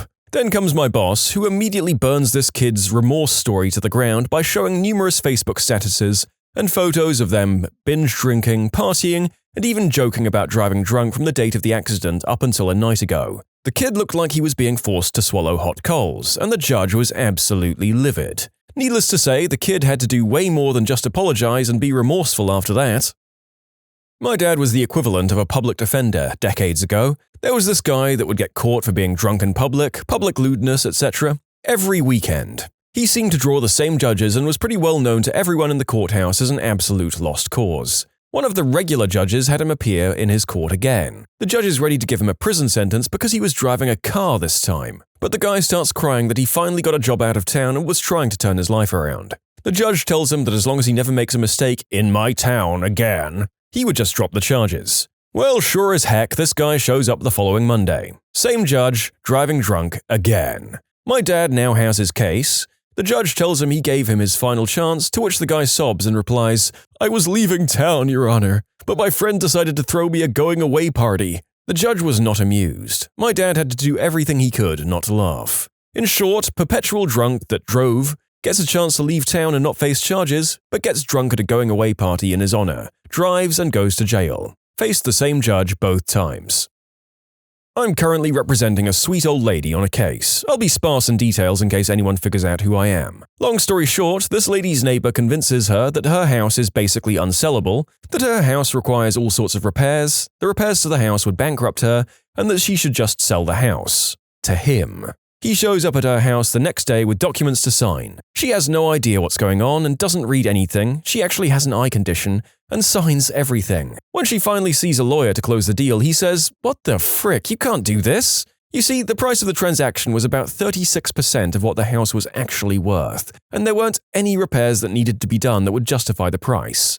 Not kidding, it was stuff like fixing a faucet in the bathroom. Also, she didn't understand that she would have nowhere to live afterwards. The old lady thought she could just stay in the house until she died. To make matters worse, she's living off a modest pension and the other side is suing her for the house. They're essentially trying to get her to cave because her legal fees are getting exorbitant. I hate people. To answer a few questions. 1. We do have a lot in our favor, but there are a lot of steps to get to trial. By the time we get there, she's going to have to spend a lot of money. Money she doesn't have. 2. She has an eye condition, uveitis, but it isn't bad enough to qualify as a defense, non est factum. At the time, she was driving. 3. She's a terrible witness. Her evidence is all over the place. When she was examined, deposed for you Americans, she denied being taken advantage of. That's not great for our position. 4. In Ontario, where I practice, contracts for purchase of real estate don't have to be notarized. This comes later, I just thought I'd provide a quick update.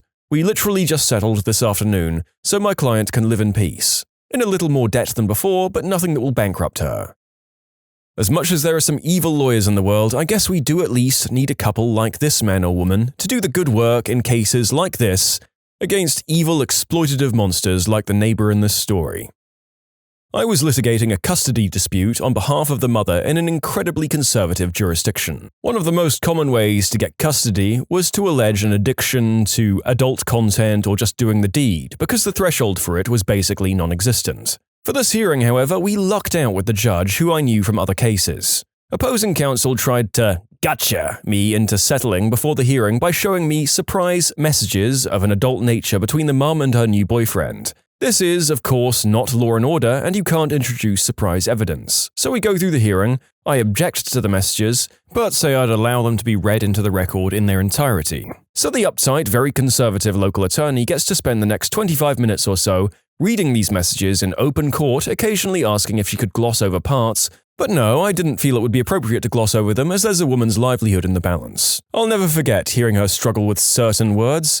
They weren't even dirty. But this was like the third hearing we had to amend custody because this guy felt like his ex-wife having a boyfriend meant that she was an addict to doing the deed. They alleged the messages happened while the kid was in the mum's custody, but they based that on the timestamp of the screenshots. The timestamp on the texts was clearly at a time when the kid was not even around, and mum was safe to do the deed over the phone. The judge had heard enough of this bullcrap and awarded attorney's fees and put in the order. Consistent with the vexatious litigant statute, the dad would continue to be liable for her attorney's fees if he kept pushing this crap. It was the only joy I got from practicing family law. I sat on the jury of a man who was accused of very inappropriate behavior with children. He elected to testify in his own defenses, and his defense was, "I did it, but it was her idea." It was his third felony strike, so he'll be spending, with any luck, the rest of his life in prison. This wasn't court, but a live Portland traffic stop I was watching, and the guy told the officer, "I have caffeine pills in my back pocket," gets them out and puts them on the hood, and everyone's chill. The guy then just comes clean of its own accord and says it's Molly, and the officers look at each other and go, "Do we even have a test kit for that?" And the officer says, "No." The guy's face just shows he should have kept his mouth shut. Sitting waiting for my client, and the judge is giving a mass colloquy for an alternative program on a DUI. Basically probation. The question was, has anyone consumed alcohol or taken drugs in the last 24 hours? The obvious answer aside, one guy proudly raises his hand. "I did smack last night." He did not get probation. Police officers, have you ever had an all units call? And if so, what happened?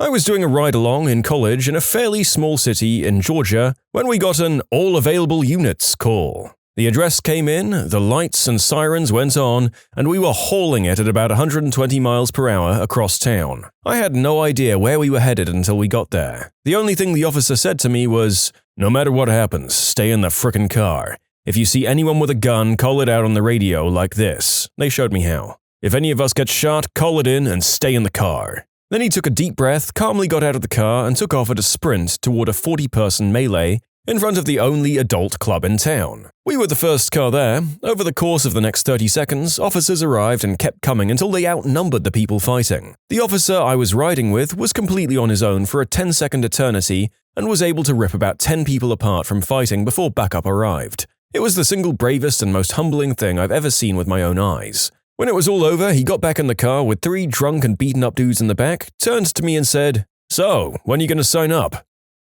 25 years ago, smallish rural town, my dad was a beat cop on patrol. My cat brings in a live mouse and was playing with it in the kitchen, and my mum is deathly afraid of rodents, so she calls dispatch and tells them my dad needs to come home. Dispatch gets on the line and tells my dad to switch to a secured line, there's an emergency at home. My dad's driving home to take care of the issue when all the cops on patrol in my small town, probably like 4, come with sirens and lights blazing to my house because they all heard there was an emergency at my dad's place. My mother was mortified.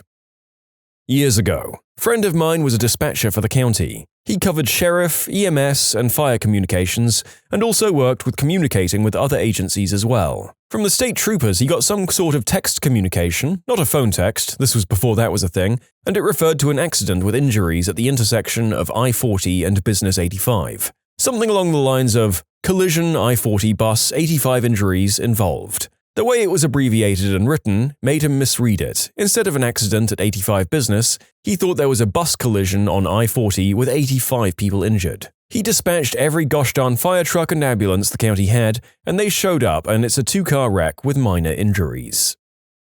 Former cop here. The all-units call was basically a riot at a large nightclub in a very rough area of the neighboring city. Once things were finally calmed down and a dozen or so people were taken away, my boss wanted us all back in our city. I was amazed at not only how many cops showed up, but from where. Counties and towns I'd never heard of before. I looked up a few at the end of the shift, and some came from an hour or more away. I don't know how large this large nightclub was, but evidently it was large enough to support half of the state's police personnel. How bad was the riot? Was someone there on his 5-star wanted level in GTA? More from me, the ride-along guy from the first story.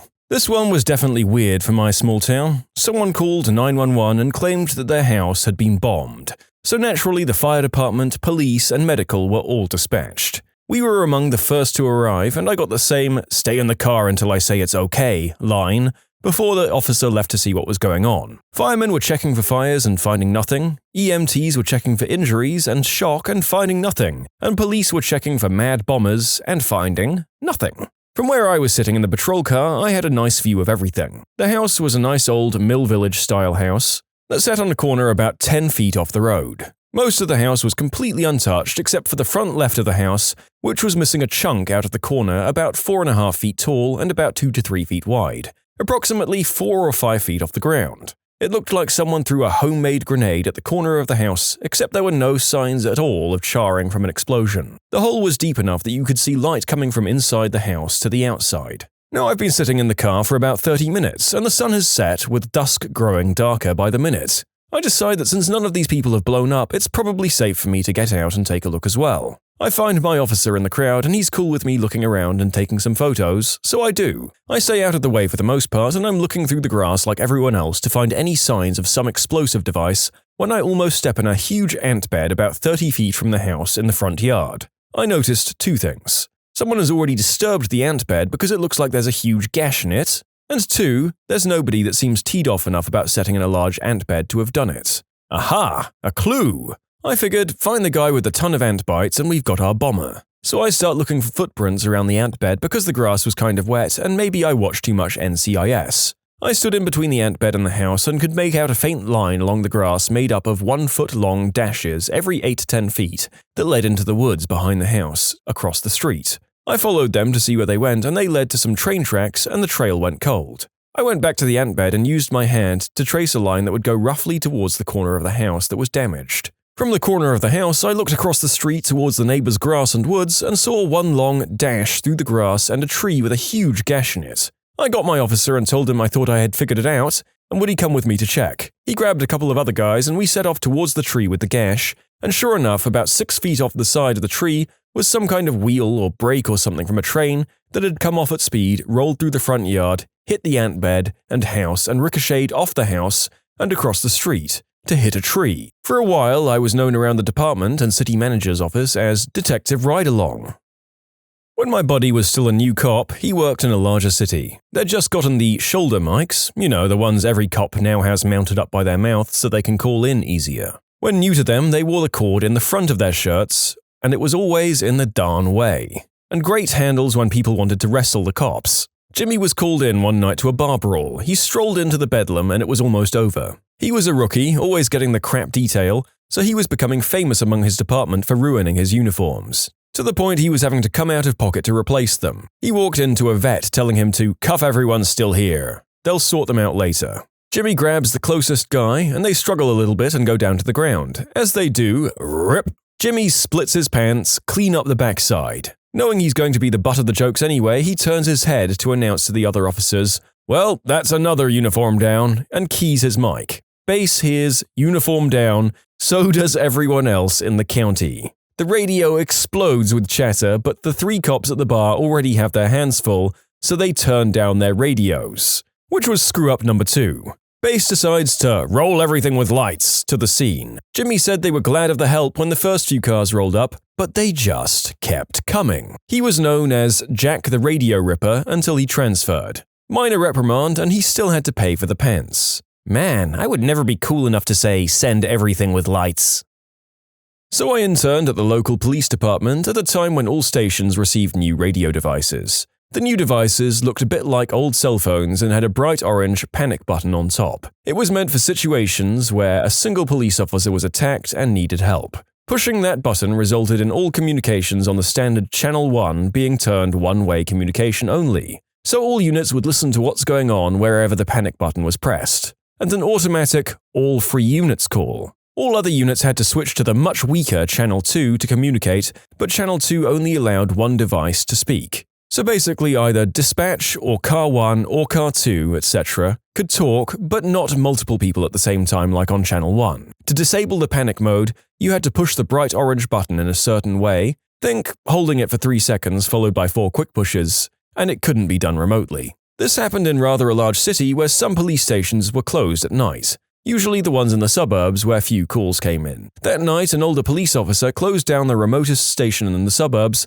and decided to shut off the radio devices. You guessed it, he pushed the panic button on top because he thought that's where the devices were turned on and off, without realizing what he'd done. He locked the station and went home. Since it was the first day of using the new radio devices, quite a few officers were unsure of how to turn to Channel 2. Basically, all communication was blocked. Cue panic everywhere with frantic cell phones to dispatch, and dispatch trying to figure out who closed the station so that panic mode could be disabled. And remember, they only had one key to open it. So this unintentional all units call turned into an actual no units can call, though quite a few units were busy trying to resolve the situation. Well, that's a whoopsie and a half. Sorry, entire city's police force, my finger slipped. Oh, and I couldn't call in to help resolve the situation because I went home to sleep. Former Royal Canadian Mounted Police here in a small tourist town. Was working on a regular mid-weekday shift when we received a dispatched call for a bomb threat in the industrial commercial sector of the town. We all went there, called in the bomb squad, the dogs, got people out of the area and so on. We were doing roadside when we got another call that the local bank's silent alarm was turned on. Now, we're in Canada, in a tourist town, things are usually relatively calm. But this was absolutely chaotic. We got the all-unit call, they call our neighboring detachment to help, we all split and head to the bank. We arrived, some 20-odd patrol cars all around, to see the bank employees bound and gagged, smoke everywhere from smoke bombs. We realized very quickly that the bomb threat was the diversion. We immediately got a bolo out to get the 3 males identified by the bank staff, including a former bank employee. We get the bolo out to CPIC, got words to airports and border crossings. We managed to catch 2 out of the 3 guys. The last one flew back to his home country. He had been in Canada on a student visa. We remained on high alert for days after this looking for the 3rd guy. Canadian authorities worked with their colleagues from the guy's country to get him extradited almost a year later. In the end, as I recall, about 130 grand was missing and never recovered. For most of us, it was the first time we had a bomb threat or a robbery. First time we were guarding an area expecting to be shot from an unknown location. The robbers were reported to have AK-looking weapons. You can submit your own stories to be featured here on the channel. The story submission link is in the description below. And if you want to listen to some vibey music in the background, check out easymode, also linked below, and subscribe. We usually get our all units call about once a month or so. We're taught that if you need backup, if crap is hitting the fan, call it in and worry about how many people come later. A unit was on patrol 2 weeks ago and some guy just started shooting at him. All the unit got out was 34th Street, 1033, I'm taking fire. 1033 being the code for send the cavalry or officer in need of assistance. It all ended fine, we caught the guy with no injuries, but you'd better believe every officer in our area dropped what they were doing and went. Another recent one was a mini riot breaking out at a candle vigil for a murder victim. An officer stepped in alone, bad move, to stop the fight, and started getting his butt handed to him. All he said was, Padamic, 1033, but it worked. We came in, dispersed the crowd, and got out. Also, good chance to rant about a pet peeve of mine. When a 1033 goes out, there's always a few units who block the air with useless chatter. Hold me responding, what's their location? Dispatcher, I'll come back to my current assignment later. Do they need a rifle on scene? It drives me crazy. Get off the radio and leave the air clear for the unit fighting for their lives. And every unit not on something absolutely necessary is required to respond. Why would you waste time to say you're going? No crap, you're going! There was an episode of This American Life where an officer accidentally locked himself in the back of his car when he went to take a nap. He left his radio in the front, so he called dispatch and was like, don't make this a big thing, just send one unit to me. And then dispatch proceeds to call the code for officer down, so then he heard a bunch of cars put on their sirens and race to him. I got run over by someone fleeing the scene of an incident that they weren't involved in. He just got scared and apparently had a gun on him. I was out of my car talking to the person who called, and my partner was trying to stop the person who was really called on, so he didn't even see me get hit. No one knew I got hit or where I was because my radio went flying. Luckily, there were a lot of witnesses who called 911 and found my radio. I confused the dispatcher because I was in so much shock that I came over the radio talking like I normally do, but I was bleeding badly from my head and broke my leg. I didn't feel the pain for about 2 hours, so I had that call come out because of me. I'm pretty sure a policy got made because of me too. What's the policy say? Don't move in front of a fleeing vehicle or threaten to shoot at one unless the occupant is firing at you with a gun. Apparently me yelling, stop the car with my gun out while the car was accelerating down the street, going the wrong way, is what made him turn into me and hit me when I moved out of the way. Might not have been an all-units call, but the day my daughter went unresponsive after having a febrile seizure, the 911 dispatcher sent out unresponsive 2-year-old, and we had about 30 EMT, police, firefighters at our house in minutes. We live in a rural area, short distance from fire and ambulance hall, and everyone is a member EMT. Thankfully, she was okay, but it was scary for us at the moment when her temperature wouldn't go down and then she passed out. As the story goes in Duluth, Maine, for a long time the radio signal that available officers could meet for Dunkin' Donuts was the code word Broken Arrow. One day, a non-Duluthian was in the local newsroom when this was overheard. He got alarmed and told the rest of the newsroom that the code word likely meant that the police station was at that moment overwhelmed and outgunned, and they were calling all available units to help. Reporters rushed to the scene to find donuts. That code word is no longer used. In fairness, Broken Arrow does sound infinitely more ominous than a snack break. If I heard that code word, I would assume that stuff was going down. I mean, these kinds of call-outs happen all the time. Officers in a fight, possible subject with a firearm, major traffic accident. It's not anything like in the movies. If it's a big enough incident, all your available units are going to be going. I called 911 a couple of weeks ago because there was a couple involved in a domestic at a gas station, and I heard the phrase, "Give me the knife." Relayed all info I could to the dispatcher, and not even 5 minutes later, 2 village police units and 4 deputy sheriffs rolled up. Weapons out, yelling at the dude. I thought I was about to watch this guy get shot. This was probably around midnight. I wouldn't be surprised if those 4 deputies were all the units on duty that night. I work as a police communicator at a local university. Usually an all-units call is a fire alarm at one of the buildings. However, most of the time it's a false alarm and someone just burnt the popcorn at the lounge. One morning at work, we were evacuated from a rather large office building, 50 or more floors in New York City. Fire alarms went off on 3 floors because someone burned their popcorn in the microwave. That person will never live it down. I once got an all-unit call to my house. The backstory is that my mum was dating a crystal head and everyone knew who he was. They also knew our address. I was about 15 and one night he went off the rails and was beating the crap out of my mum. I got involved just in time to see him swing at my sister, who was 7 at the time. I ran for the phone and called it in. I got as far as the address when he grabbed me by the neck and threw me. Well, the dispatcher heard my garbled yelp and called it in as a possible homicide in progress. That, combined with his reputation, sent every single cop in the surrounding jurisdictions come flying our way. By the end of it, I think there were more than 20 police officers at our house. I ended up hitting him with my mum's cast iron skillet to keep him there, just as the first officer showed up. The officer was super cool about it and pretended he didn't see a thing. It was a terrible night and my mum was mad at me for months. But man, you don't mess with my little sister. Was a military police officer on a rather large base. I was getting off shift and being transported back to my barracks by the guys coming on shift so I could check in my weapon. Suddenly, we got a call for all units to respond to a section of base housing. A military wife was having an affair with another soldier while her husband was on deployment. Supposedly, the husband was due to return soon, so she tried to break it off with the other guy. He responded by stabbing her several times. My team leader and I searched the tree line with our weapons drawn because he was armed and it was dark outside, you know? I actually passed the guy with my team leader a few yards behind me, and suddenly the suspect comes out saying, "You're looking for me." It scared the crap out of me. My team leader covered him while I went in for the handcuffing, making sure that I had my knee firmly planted in between his shoulder blades and thoroughly covering his upper torso into the muddy terrain. Not sure what happened after that. He was taken to a holding cell by another squad and I got to go home. Ended up getting transferred from that base a few months later, but I know the wife survived the wounds. Too many examples. London riots, units attacked with a machete, large group fighting with knives, building fires, so on and so forth.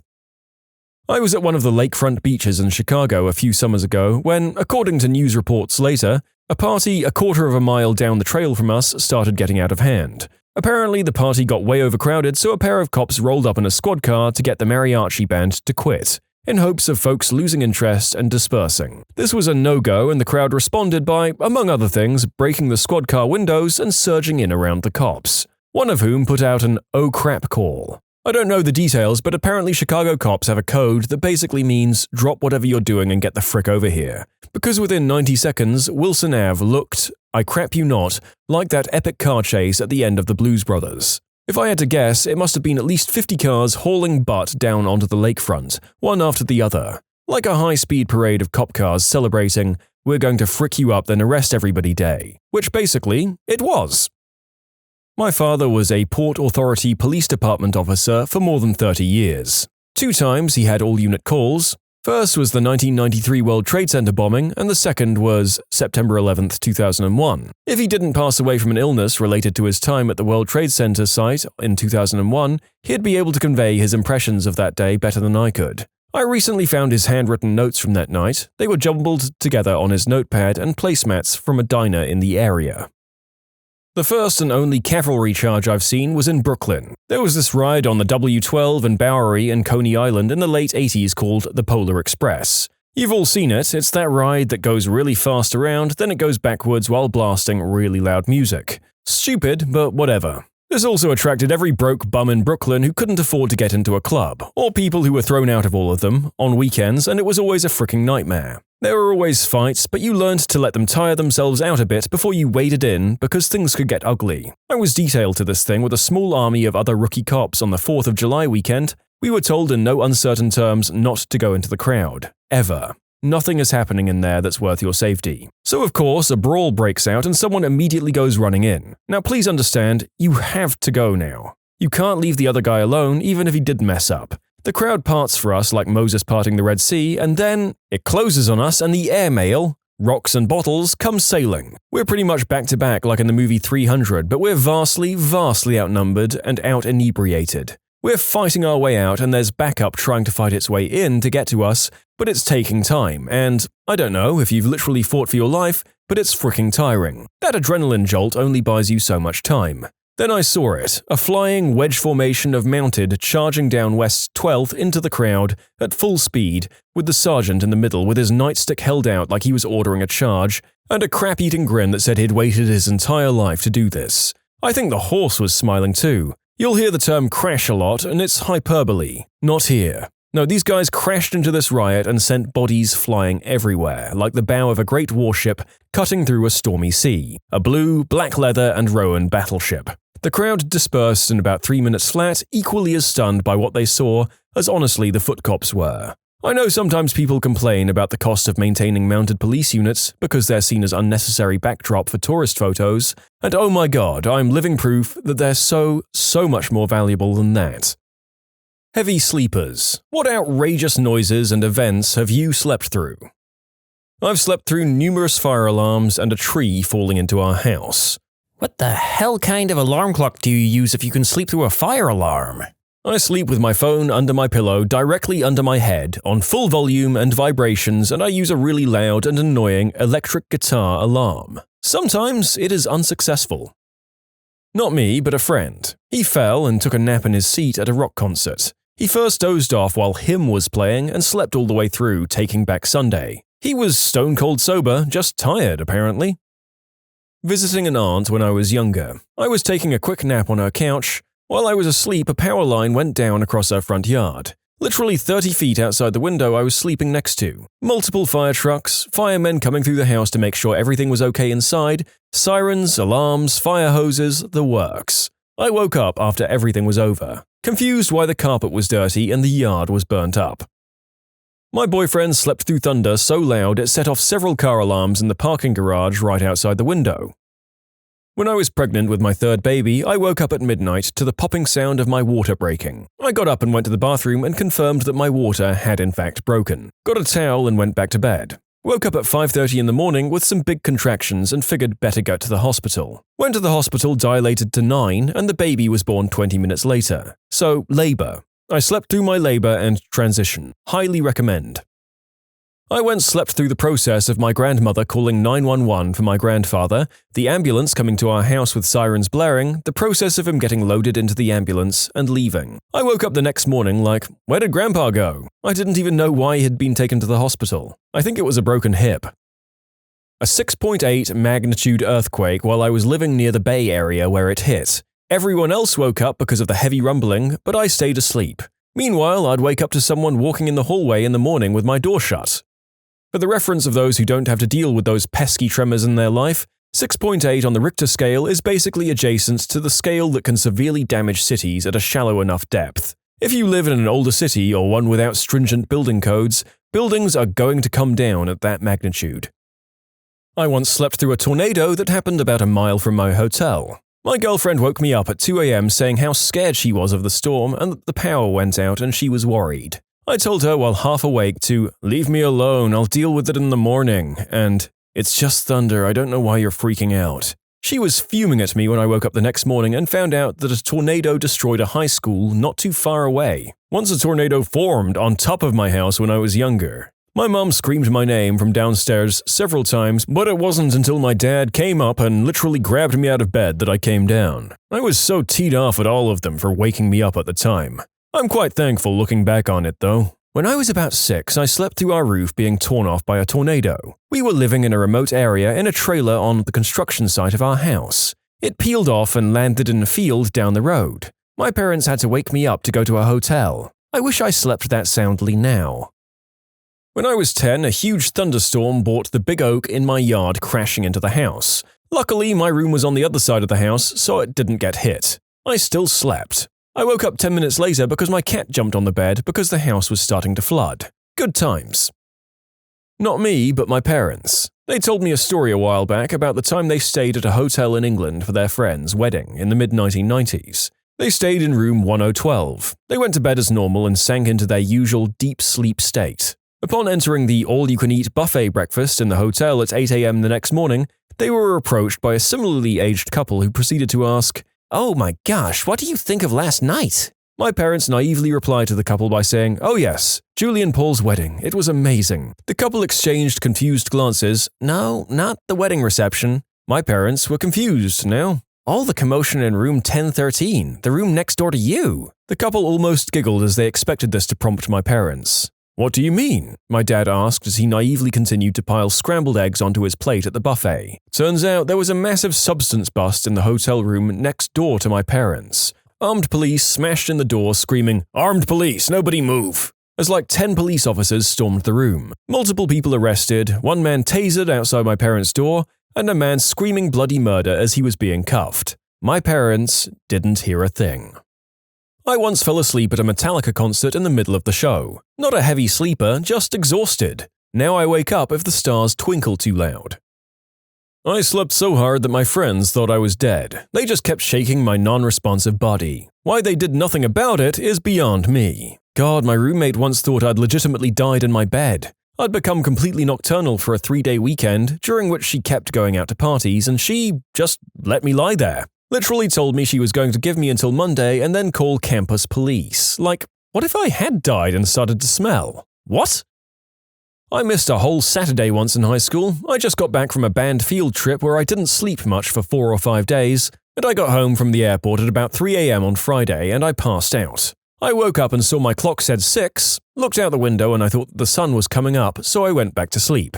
I woke up a few hours later at 8 and it was dark outside. I was confused because it should be bright at 8 a.m. I came out and my mum was making breakfast for dinner, which also confused me, and she asked if I was ready for school tomorrow. I was like, no, it's Sunday tomorrow. As it turns out, I slept 36 hours straight through Saturday and woke up Sunday night, thinking it was Saturday morning. It's still my record for the most hours slept. I slept for 30 hours too once. It was on a Thursday and I woke up at around 12 and was freaking out. Came into the kitchen and started packing my school bag, and my parents were just like, "What are you doing?" "Packing my school bag so I can make it to the last lessons at least." And they say, "But it's Saturday." "How?" "Well, we couldn't wake you, so we let you sleep." I slept through a fire drill at college once when I was really hungover. I wasn't hungover, I was solidly drunk, but same. I've slept through several because that happened all the time because of stupid people. Growing up, we had an indoor cat. Usually, we let him out in the summer, but usually not for too long. One day, we forgot him outside. Around 2 a.m., he was crying at the door to be let in. My brother and parents heard it, but were mostly asleep. Soon after, another cat showed up and the two started fighting on our doorstep. If you're not aware, cat fights get very loud. My brother, who was in high school at the time, jumped out of bed shouting, "It's Kitty!" Our cat's name was Kitty. My brother ran out to help Kitty, followed by my parents. When my brother opened the door, Kitty jumped inside, but my brother didn't notice. The other cat started to run away. The other cat looked very similar to Kitty. So at 2 a.m., my brother was running down the street in his boxers, chasing the neighbor's cat while yelling, "Kitty, come back!" My parents were chasing my brother while yelling, "That's not Kitty!" And I slept through the whole thing. Someone opening my front door, walking in, taking all my crap and leaving without a hitch. It really sucked, but at least he took my school bag as well, so I had a great excuse to not have any homework done the next day. Oh mate, this sucks so bad and it happens a lot. People walk into bedrooms and grab car keys from nightstands and leave in the car parked in the drive. Very common occurrence here in Australia. I don't know why this would be more common in Australia of all places, but I too have woken up to the realization that someone has just wandered into my house in the middle of the night, and it is damn scary. I slapped my girlfriend in my sleep. She responded with a massive slap without even thinking because she doesn't take crap from anyone. I didn't wake up. She also apologized after. My brother used to kick real bad in his sleep, and when we were kids we had to share a bed for a while, being dirt poor, and just having a caravan to sleep in. Well, he kicked obviously, and we would kick him so hard back, but he wouldn't even stir, just a really heavy sleeper. I feel terrible now for how hard I kicked him, not like he knew what he was doing. I fell asleep in my dorm room while in college. I lived alone. They had a fire drill at 3 a.m. The firefighters came, opened each room and checked on us. The fire alarm didn't wake me. They tried to shake me awake, nothing. So they called in an ambulance. These guys got a stretcher, loaded me up onto it and started taking me down 3 flights of stairs. Once we were on the 4th flight of stairs, I woke up and tried to jump off the stretcher. Because, well, I thought I was being kidnapped. The ambulance guys still tried to get me to go to hospital because they thought I was on substances because I didn't wake up. The truth of the matter is, that's just the way I sleep. I have 5 different alarm clocks set to wake me up, but sometimes I still don't hear them while asleep. None of my doctors know what to do about it other than tell me to buy more alarm clocks. This affects my jobs badly. I hate it. I had to get one of those alarm clocks for deaf people. The one I bought is a sonic boom. It also plays one of those super shaking bed vibrating units that you can put under your pillow that vibrates. It also has a plug for a lamp, so when the alarm goes off, the lamp flashes on and off. It helped a lot for the first years, but now I've got used to it, so I need to change it up. I used to have an alarm app that made you do a memory matching quiz to turn it off, and every time you messed up the alarm, it got louder. Over the course of the year, I got good enough at opening my eyes, doing the memory quiz, and then going right back to sleep without remembering any of it. I fell asleep next to a speaker at a party. No alcohol involved. I've got a mate who used to take disco naps near the bass bins at raves. Absolute mad lad. Could sleep through the apocalypse. You can submit your own stories to be featured here on the channel. The story submission link is in the description below. And if you want to listen to some vibey music in the background, check out easymode, also linked below, and subscribe.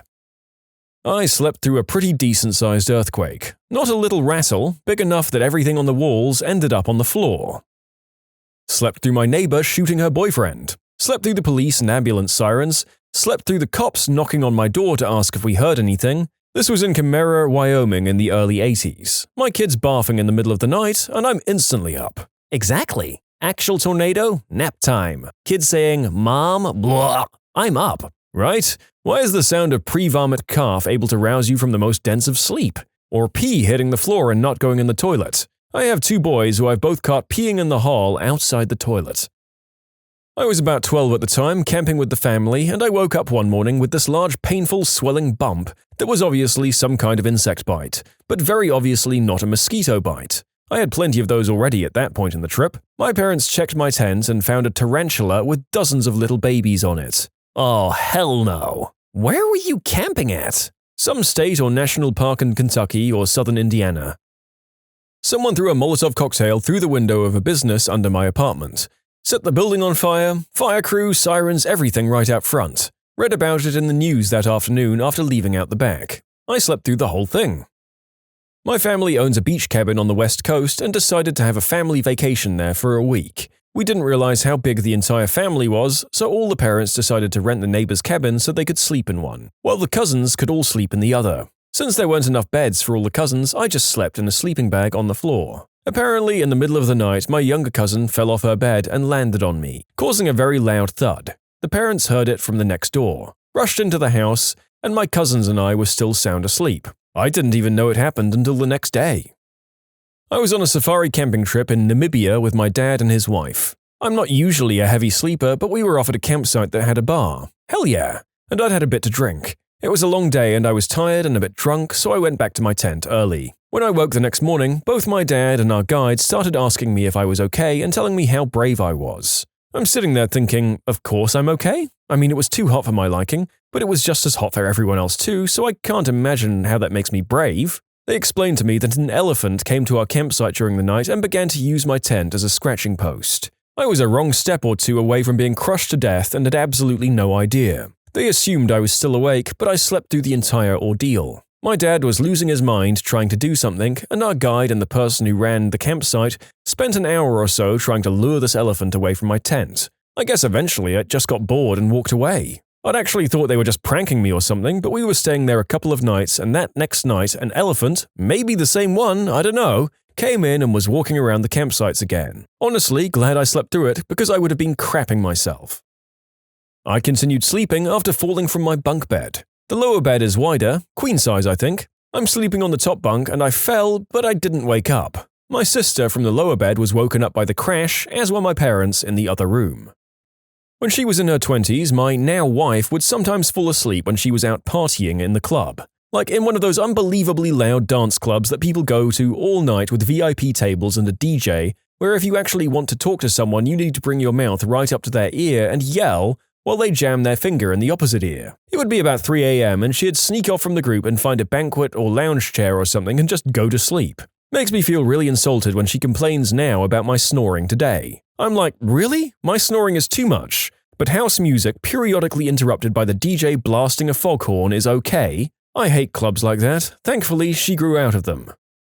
It is funny that someone can be kept awake by the basic human function of breathing, albeit with interruptions, but can apparently get some deep sleep feet away from a booming speaker. Silly humans. Not me, but my brother. Sleeps through nearly anything. The most memorable to me is him falling off the top bunk. I was on the bottom bunk and he made the loudest crash ever, followed by snoring. I'm a pretty heavy sleeper, but I haven't had anything happen to me. My mum, on the other hand, had someone bring a serenade to her place and she slept right through it. My grandmother, who is typically not a heavy sleeper, slept through Hurricane Laura and we were directly in its path 50 miles from the coast. It's been over a month and she's still upset and confused, just saying, I can't believe I slept through that storm. I slept through Hurricane Opal when I was a teenager. Several trees fell in the yard and throughout the neighborhood. Mom and brother stayed up all night freaking out while I slept like a rock. In college, a cop came into our common area because the roommates were being rowdy. He apparently knocked on my door for 10 minutes before giving up. The roommates thought I was just hiding in there acting asleep. I was legitimately passed the frick out, and the next morning I had no idea anything had happened. They all got written up though. Ha! I almost slept through the LA earthquake in 1992. I was at a friend's house for a sleepover with about 5 other kids. We were sleeping in the living room. Apparently, when the shaking started, I rolled all the way to the kitchen, was woken up by his mum freaking out and trying to get me out of the house. No one could believe that I could stay asleep during all that shaking and noise. When I worked at the coachwork part of an automobile factory, a colleague fell asleep in a bin of steel sheets and didn't even wake up when the manager pulled the emergency alarm for the entire building, thinking that he was seriously injured. And trust me, that place was loud. Slept through a dorm fire alarm and knocks and bangs on the door, countless alarm clocks, and landing while a passenger on a plane. I regularly get woken up by my partner's snoring, though. My ex kicked me off the bed. I slept through the alarm and she was trying to wake me up. Well, too bad. I didn't wake up to that and just turned on the floor to my side. I was told that I missed my bus after I woke up confused on the floor. As an extra, I slept through a party at my friend's cottage. They didn't try to be quiet and apparently I got a lap dance. A bit bummed to have missed it, but everyone refused to tell who gave it. So I'm a bit uncertain of whether I should feel relieved or bummed out. Slept through a magnitude 5 earthquake. My mum told me about it after I woke up, probably hours after it happened. I slept through a suspected crystal head trying to break into my house. I live in a fairly decent area of my city. I say fairly decent because there are mostly families and few golden-aged households, as well as some crystal heads that live on my block, where there's a huge Catholic church on the corner. My boyfriend was over the other day and he woke me up from a nap, apologizing for snapping on my neighbor because she had just tried breaking into my house. Luckily, he was awake because he ran outside after she tried to get away and yelled at her that she'll regret it if she tried that again. But she was so high he doesn't think that the message registered too well with her. I can't believe I didn't hear all the commotion, but I hope she doesn't try that again.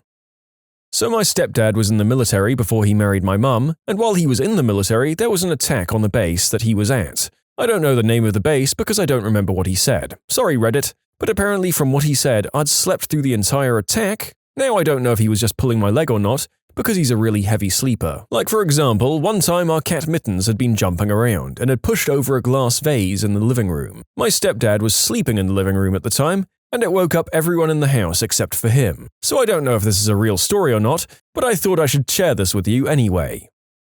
I grew up in quite a noisy neighborhood. I learned to sleep through everything. One day I'd gone to bed early and had fallen asleep really quickly. I woke up finally when I smelled something burning. I shot up thinking my house was on fire, something that had already happened once, and the trauma was what woke me up and what kept me up. I looked out my window to see 4 cars on fire, 2 fire trucks and about 10 police cars and the ambulance. My mum was at work, so I didn't know what happened until the next day. 2 people had died in the car crash and subsequent fire. I slept through the noise, apparently. One morning I woke up, got breakfast, and was casually informed by my roommate that our downstairs neighbor's crazy ex came by and shot at him through his door while I was asleep. So not only did I sleep through a shooting, I also slept through the sirens of the cop cars, the arrest, and my roommate giving his eyewitness account to the cops. That's the morning I learned that I will die in my sleep, just not of natural causes. My neighbor's murder on the sidewalk in front of our house. He was shot multiple times. I'd drunk NyQuil, so it knocked me out. Let's see, an earthquake, very, very small, severe thunderstorms, and one time a tree fell in my backyard and landed next to my bedroom window. Now, I did wake up, but barely. It was like half awake and I immediately went back to sleep without registering anything. Massive thunderstorm. Apparently lightning struck 200 feet from the house and sounded like a bomb going off. I woke up as if nothing had happened. My car was broken into. Our neighbor called, via the landline, this was a while back, and my roommate woke up and picked up the phone. My roommate ran outside, restrained the robber, and called the cops. The cops showed up and investigated and took statements. This was the hours between 5 a.m. and 9 a.m. Then, I woke up and went downstairs to see the last cop car drive away. If I didn't see the last car, I probably wouldn't have believed him when he told me the story.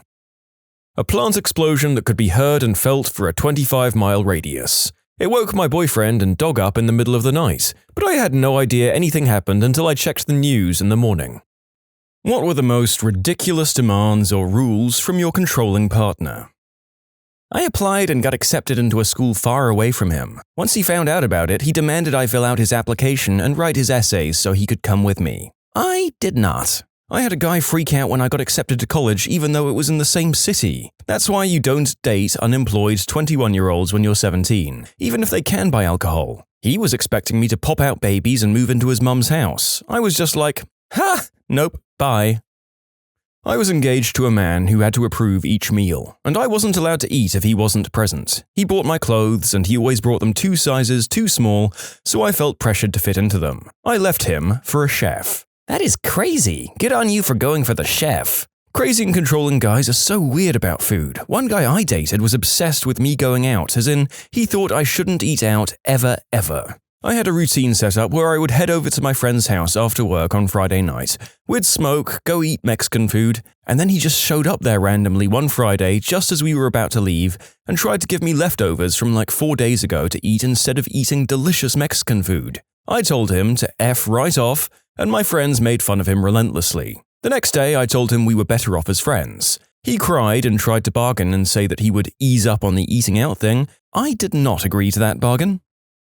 Oh, you know, just your run-of-the-mill OAG stuff. She demanded to snoop through not only my phone, but my physical items as well. When I wasn't with her, she demanded to know what I was doing and who I was with, and even went as far as to make me take pictures of what I was doing. She even made me give her my Reddit account to make sure I wasn't PMing girls on here. What truly takes the cake was when she accused me of cheating because she found a half-eaten Pop-Tart in my car. My friend borrowed my car and had forgotten it. She saw the Pop-Tart and demanded to know who it belonged to, or it was over. In short, was accused of cheating because of a rogue Pop-Tart. People like this, her, are usually cheating themselves. I dated a guy in high school who exhibited a lot of these behaviors. One time I was on the bus on the way to work and he called me freaking out because he had driven to my school to pick me up unannounced, but since I'd already left, I wasn't there. He was insisting that I was in a guy friend's car and that I'd left early, deliberately to avoid him. What the frick? The same guy also offered to build me a PC. This was in the early 2000s and got upset when I refused to let him install remote access,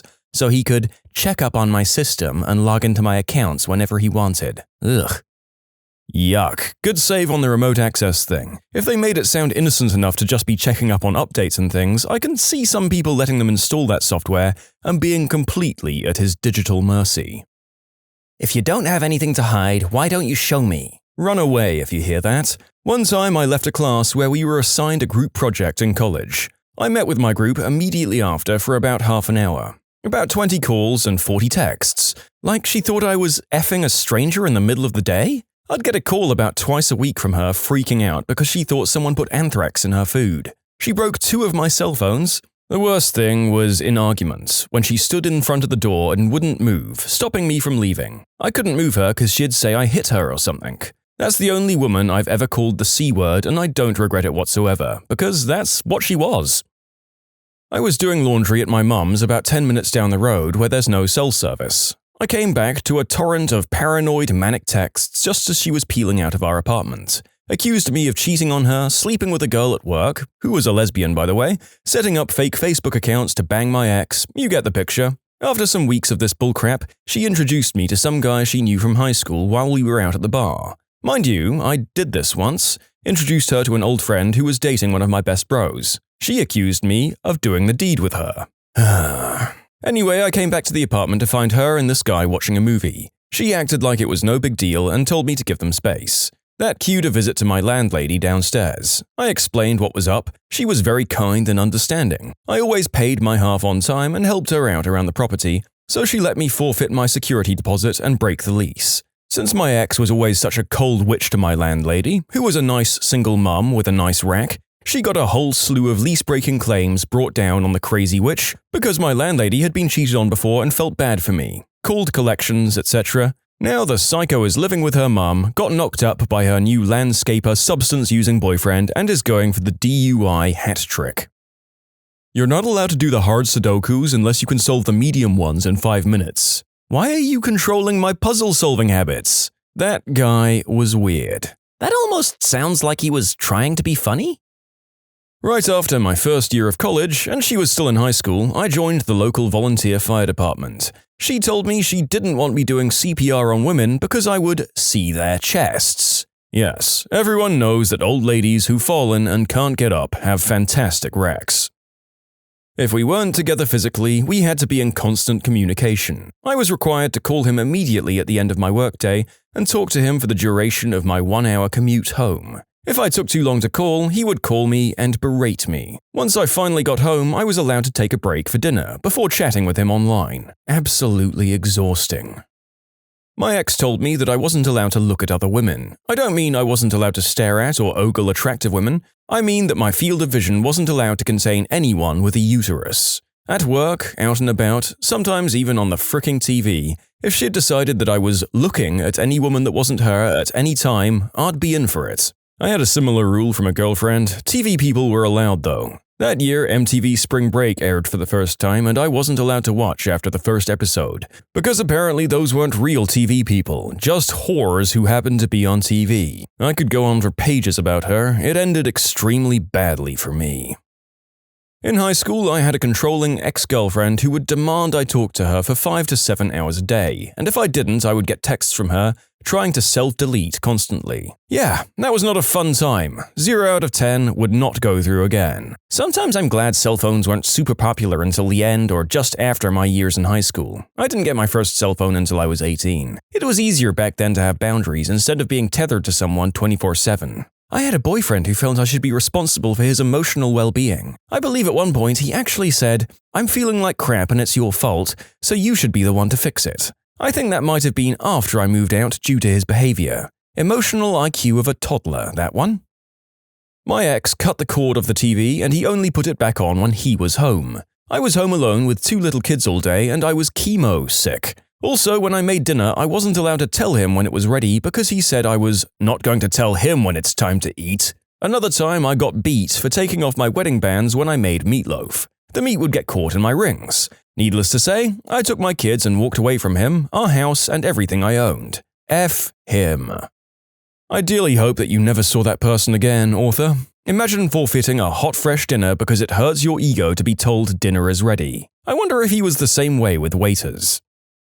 He didn't want me talking to any males, even family members. Not even a simple hello with a friendly smile because this was me flirting with them. And if a guy spoke to me first, then he was flirting with me. The guy tried to make me lose my job because I'm surrounded by men all day and he didn't like that. He'd basically tell me what to do with my life, changes I needed to make, which were stupid things like me wearing makeup because I wanted to, but if I tried to tell him he needed to quit drinking, he was an alcoholic, and skipping work because of hangovers from drinking, then I was controlling and needed to stop trying to change who he is. He didn't want me wearing skirts or shirts that showed any cleave, pretty hard with my large chest by the way, because then men would stare, and by the way, they weren't staring. I couldn't wear makeup on any normal day, especially if I was going somewhere without him, because I was trying to look good for someone else? No matter how many times I explained makeup is a hobby and I do it for myself, not to look good for anyone else, not even him.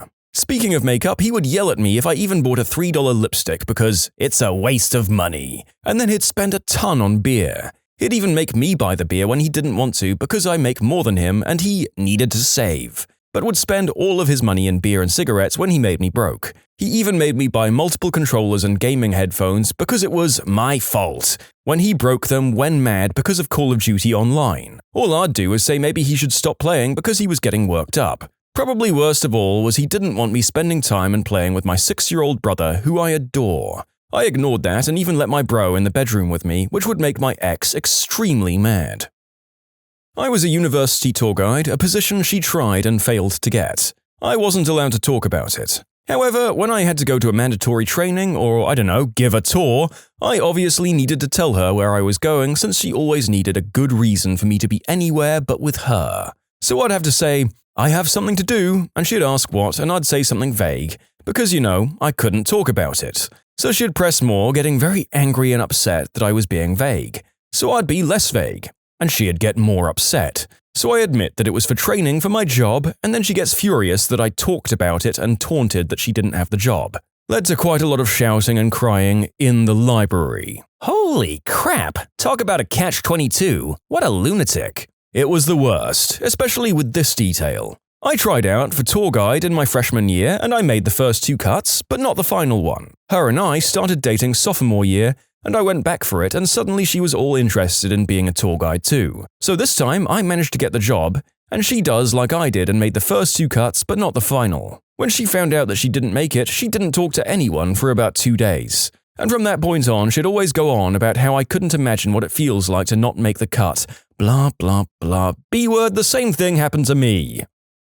You can submit your own stories to be featured here on the channel. The story submission link is in the description below. And if you want to listen to some vibey music in the background, check out easymode, also linked below, and subscribe.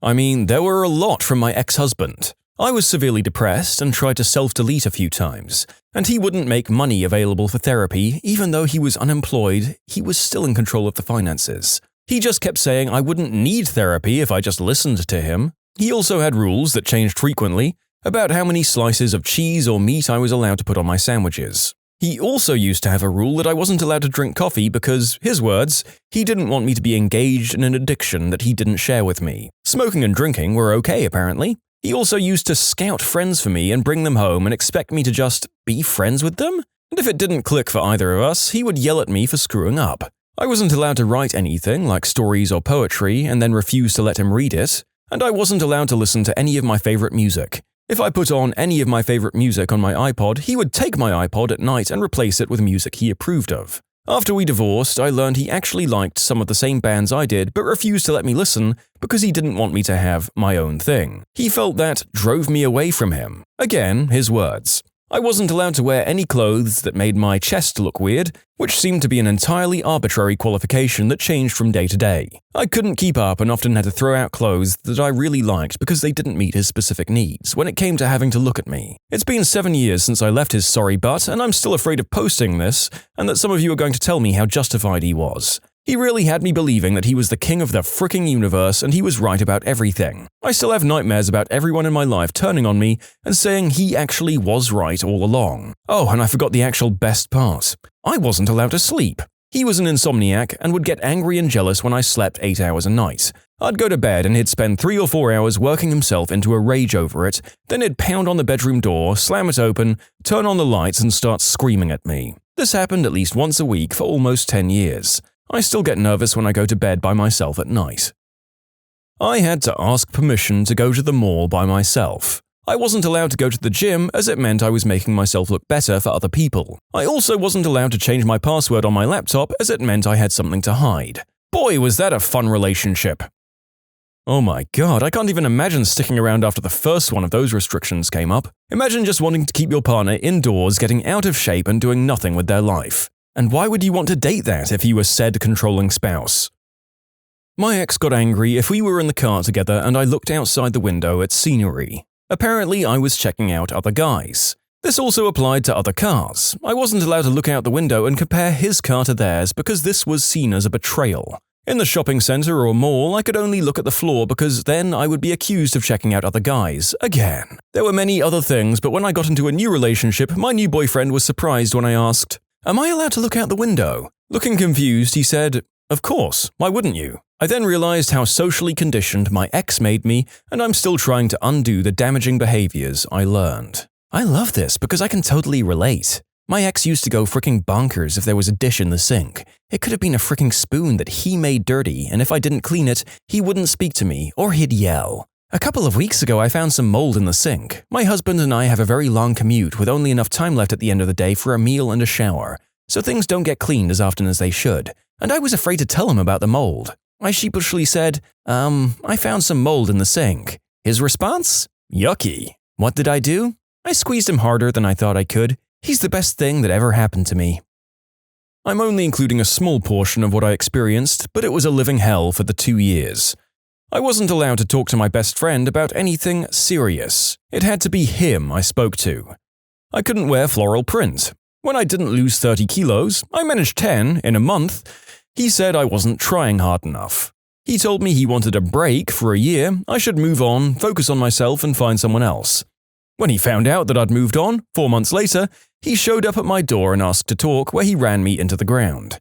I've never been more upset before. I really felt like I'd done something wrong when I'd done everything he'd asked.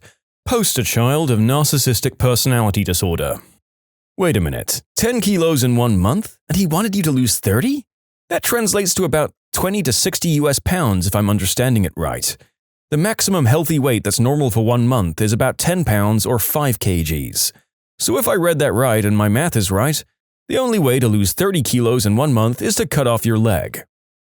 I was dating this girl a while ago, I'm also a girl by the way, who would get upset when I would wear dresses and skirts because I looked more femme than her, and she didn't want people to think she was the guy in our relationship. A year and a half after our breakup, and I have more than 15 dresses in my closet that I rotate through every day, and she can go F herself. I had a good friend with a controlling boyfriend who didn't want her wearing skirts and dresses either. He compromised by letting her wear them with shorts underneath if they were appropriate enough by his standards. One day, she and I went to the mall together and she had on a cute dress. We had a nice little day together, then we went back to her place. When we walked up to the door, the first thing her now ex-boyfriend did was march over, give her a disgusted look, and pull up her dress right in front of me to make sure she had shorts on underneath. It was really sad. Oh boy, my time to shine. I was required each night to inform her of the time I would be getting up the next morning. If I was not up, she would message all of my friends asking what happened to me. I would occasionally be required to make wake-up calls to her as she didn't like any of her phone alarms. She forbid me from messaging my ex, who had recently come out as lesbian. She thought I would try to get her to come back to me. I was forbidden from voicing my opinion about a coworker of hers who she had been in a relationship with previously. I had to give an explanation and an apology if I ever stopped texting her for some reason. Some examples include brushing my teeth, eating, walking the dog, picking up friends or family members if they needed a ride somewhere. She was a non-stop texter even when she was driving. I wasn't allowed to be upset by this even though I made it clear that an ex-friend killed someone texting and driving. I wasn't allowed to make plans on the fly. Everything needed to be scheduled days in advance, even with other friends. When I broke up with her, she threatened to have her sister and her sister's boyfriend beat the crap out of me to get me to stay. When I refused to give in and continued to try to break up with her, she threatened to self-delete. Anytime I spoke to a female friend of mine, I was under suspicion of being a cheater, and she demanded that I let her inspect my phone. She was not happy when she learned that I watched adult content and demanded to know the genre that I watched. She said she was in love with me after a month in and was upset when I didn't reciprocate. She threatened to go back to her coworker unless I declared my love for her then and there. She prank called me to break up with me on several occasions and then got mad at me for being teed off. Doing the same thing to her was forbidden. I lasted 2 months. I was a bit whipped, honestly. There's kind of a TV sitcom trope of the hilarious whipped boyfriend, and I have just realized how objectively horrifying some of those relationships would be if focused on for any amount of time. 2 months of this sounds like hell. The most ridiculous demand? Probably that I couldn't sleep until she did because she wanted to talk to me, despite me normally going to sleep before 12 and her frequently staying up till 3 or 4 a.m. If I insisted on going to sleep, she would get mad. If I then caved and told her, okay, I'll talk to you, she would keep on hammering about the fact that I would go to sleep without talking to her. There were many, many other ridiculous demands and reasons she got angry, but that one stood out. Fortunately, she's an ex now.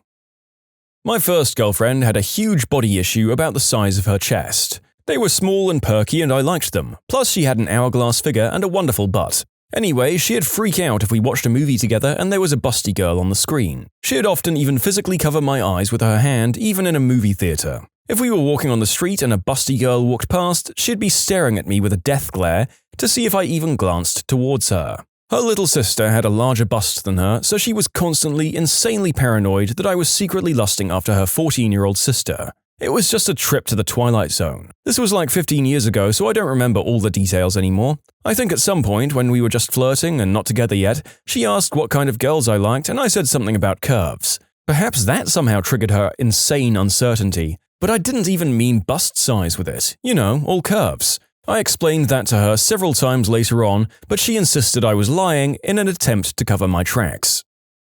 She demanded I never tickle my pickle ever. This is despite us hardly seeing each other, so the opportunity to release was minuscule. But hey, I was under the thumb.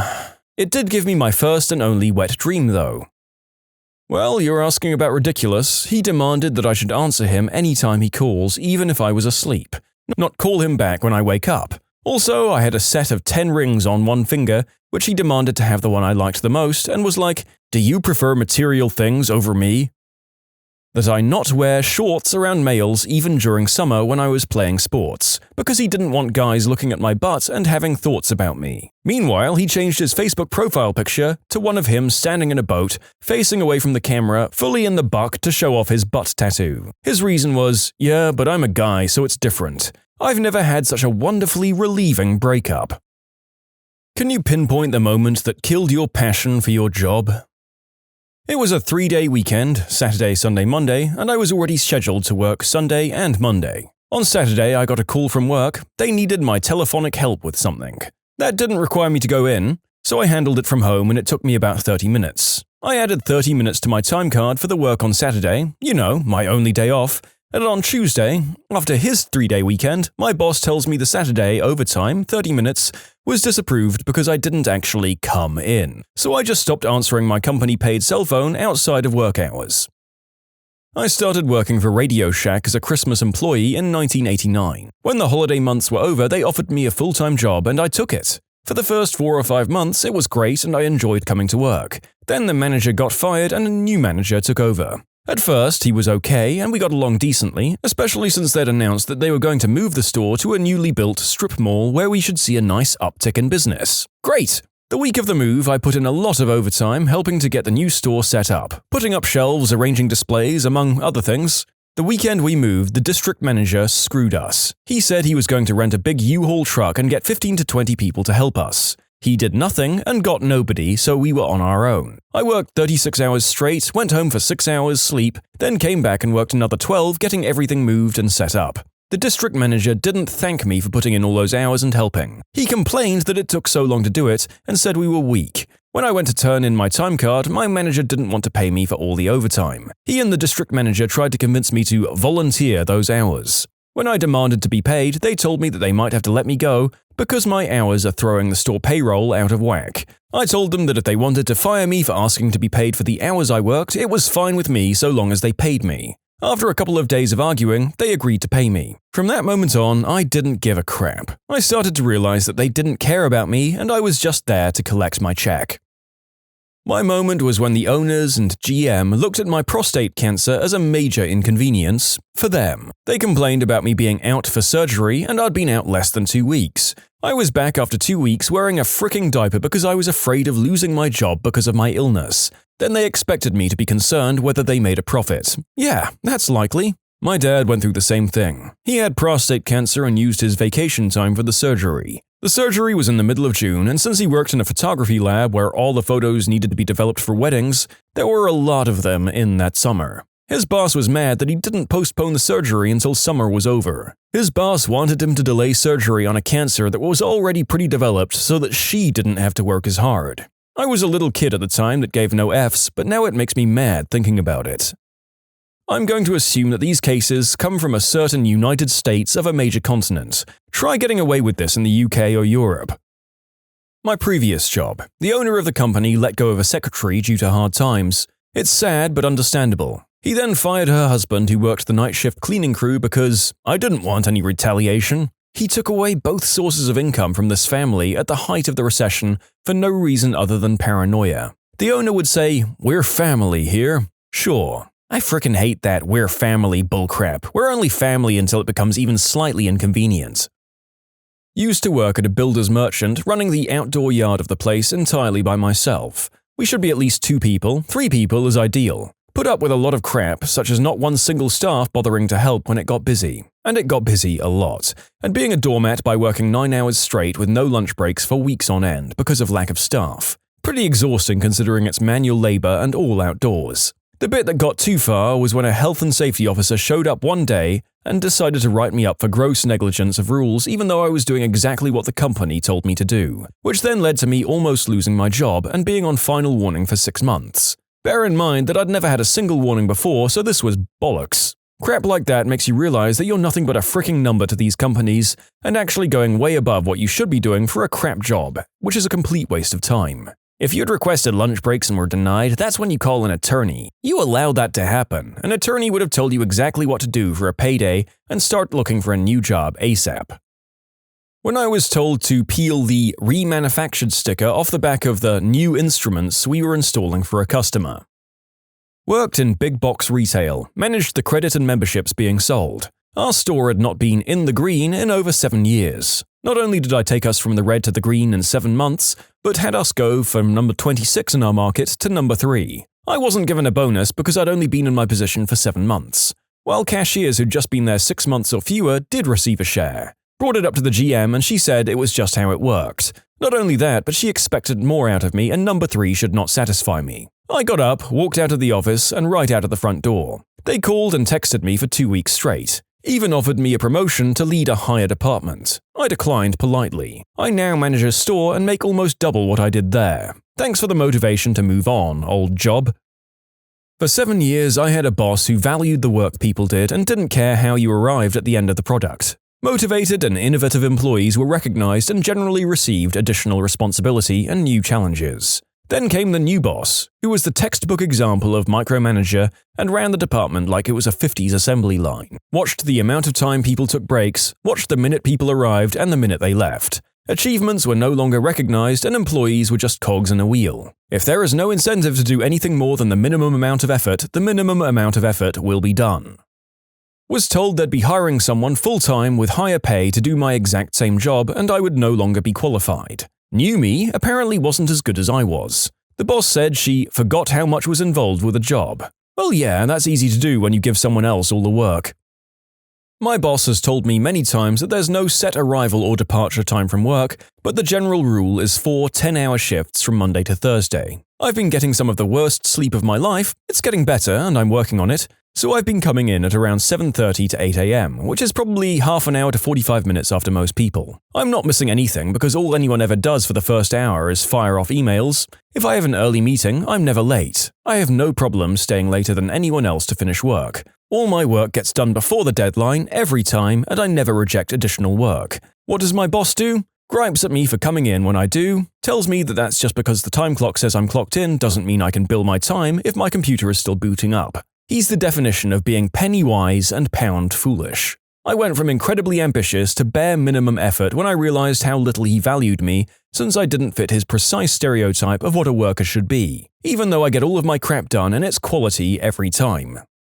When the CEO sneered at me, "Should I call your mother and tell her you can't do your job?" No one had bothered to train me and I wasn't getting paid. So I took my things and left. Never went back. How about we call your mother, because I'm about to have a lot of free time on my hands.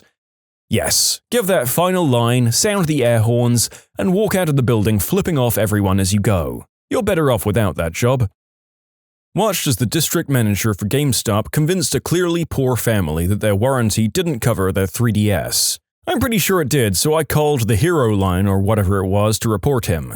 I got fired 2 months later by him the day before my benefits kicked in. See you in hell, motherfricker. God, I hate reading this. I worked for EB Games in Canada for a bit over a year and the assistant manager did crap like this all the time. Not recognizing warranty by twisting words and playing technicalities out. The district manager would also come in once a week and remind us that our priority was to sell Dre Beats and only Dre Beats.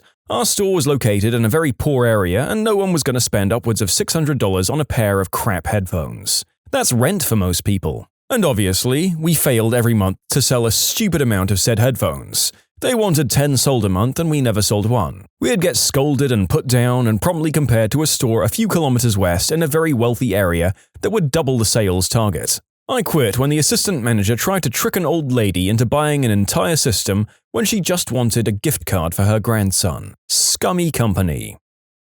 Well, my moment came today. Recently, the company I work for took away commission and replaced it with a bonus of a free pair of jeans from the store. The item gets taxed as well, which is fine. Today we found out we get an item up to $200. The company is American and my store is in Canada. Our dollar is crap, so the prices of the clothes in my store are a lot higher now than before. In the States, that $200 gets you pretty much anything save for 2 or 3 styles of jeans and outerwear. In my store, not a single pair of jeans falls into that category. So I contact the DM and ask if we could get the American price, which would mean we essentially get our free pair of jeans. Nope, it's $200 company-wide for fairness. So I asked if I didn't take my pair of jeans if I would still get taxed. Regardless of if I take the jeans or not, I get taxed on the $200. So they took away my commission, replaced it with a bonus structure I can't use, and get taxed on it anyways.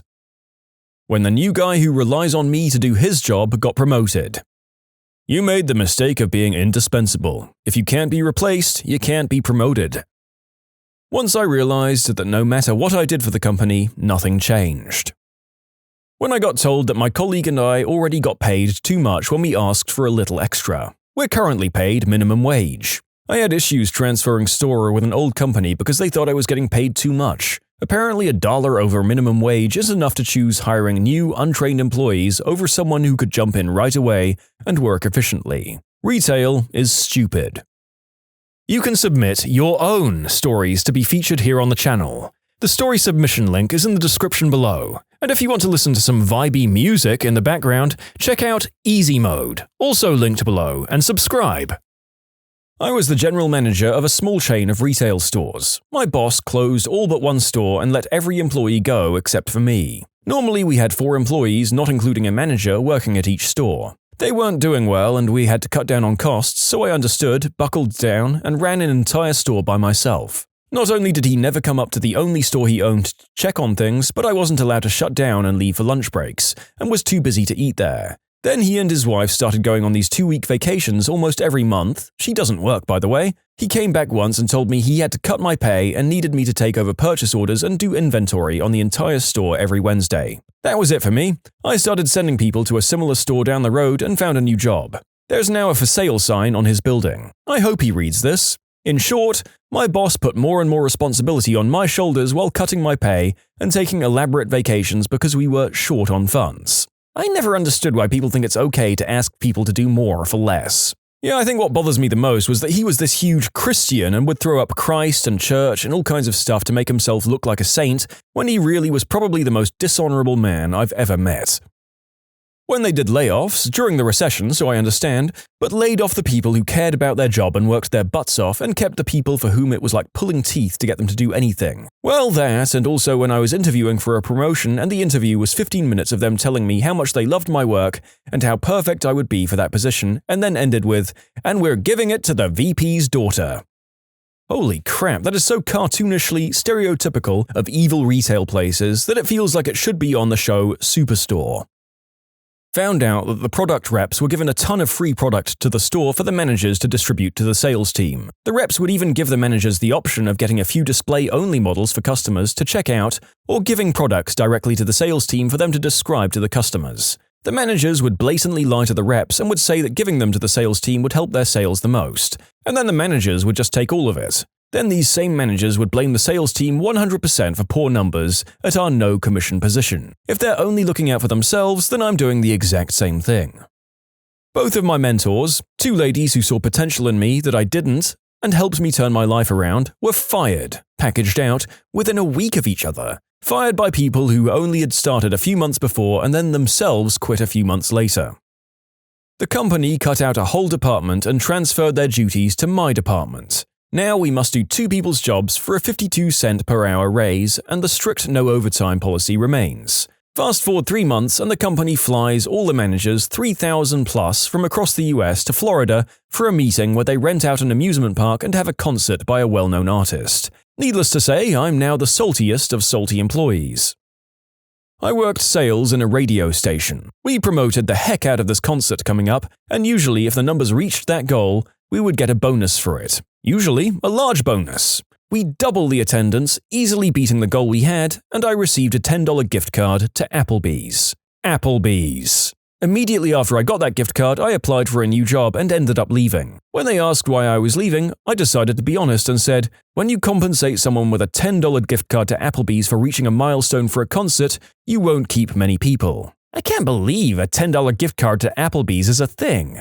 Jesus! Good on you. Getting my temp contract extended for another 6 months instead of being brought on permanent, right before they had a brand new training class of permanent direct hires. Their justification for extending? They couldn't afford it. F you, current job.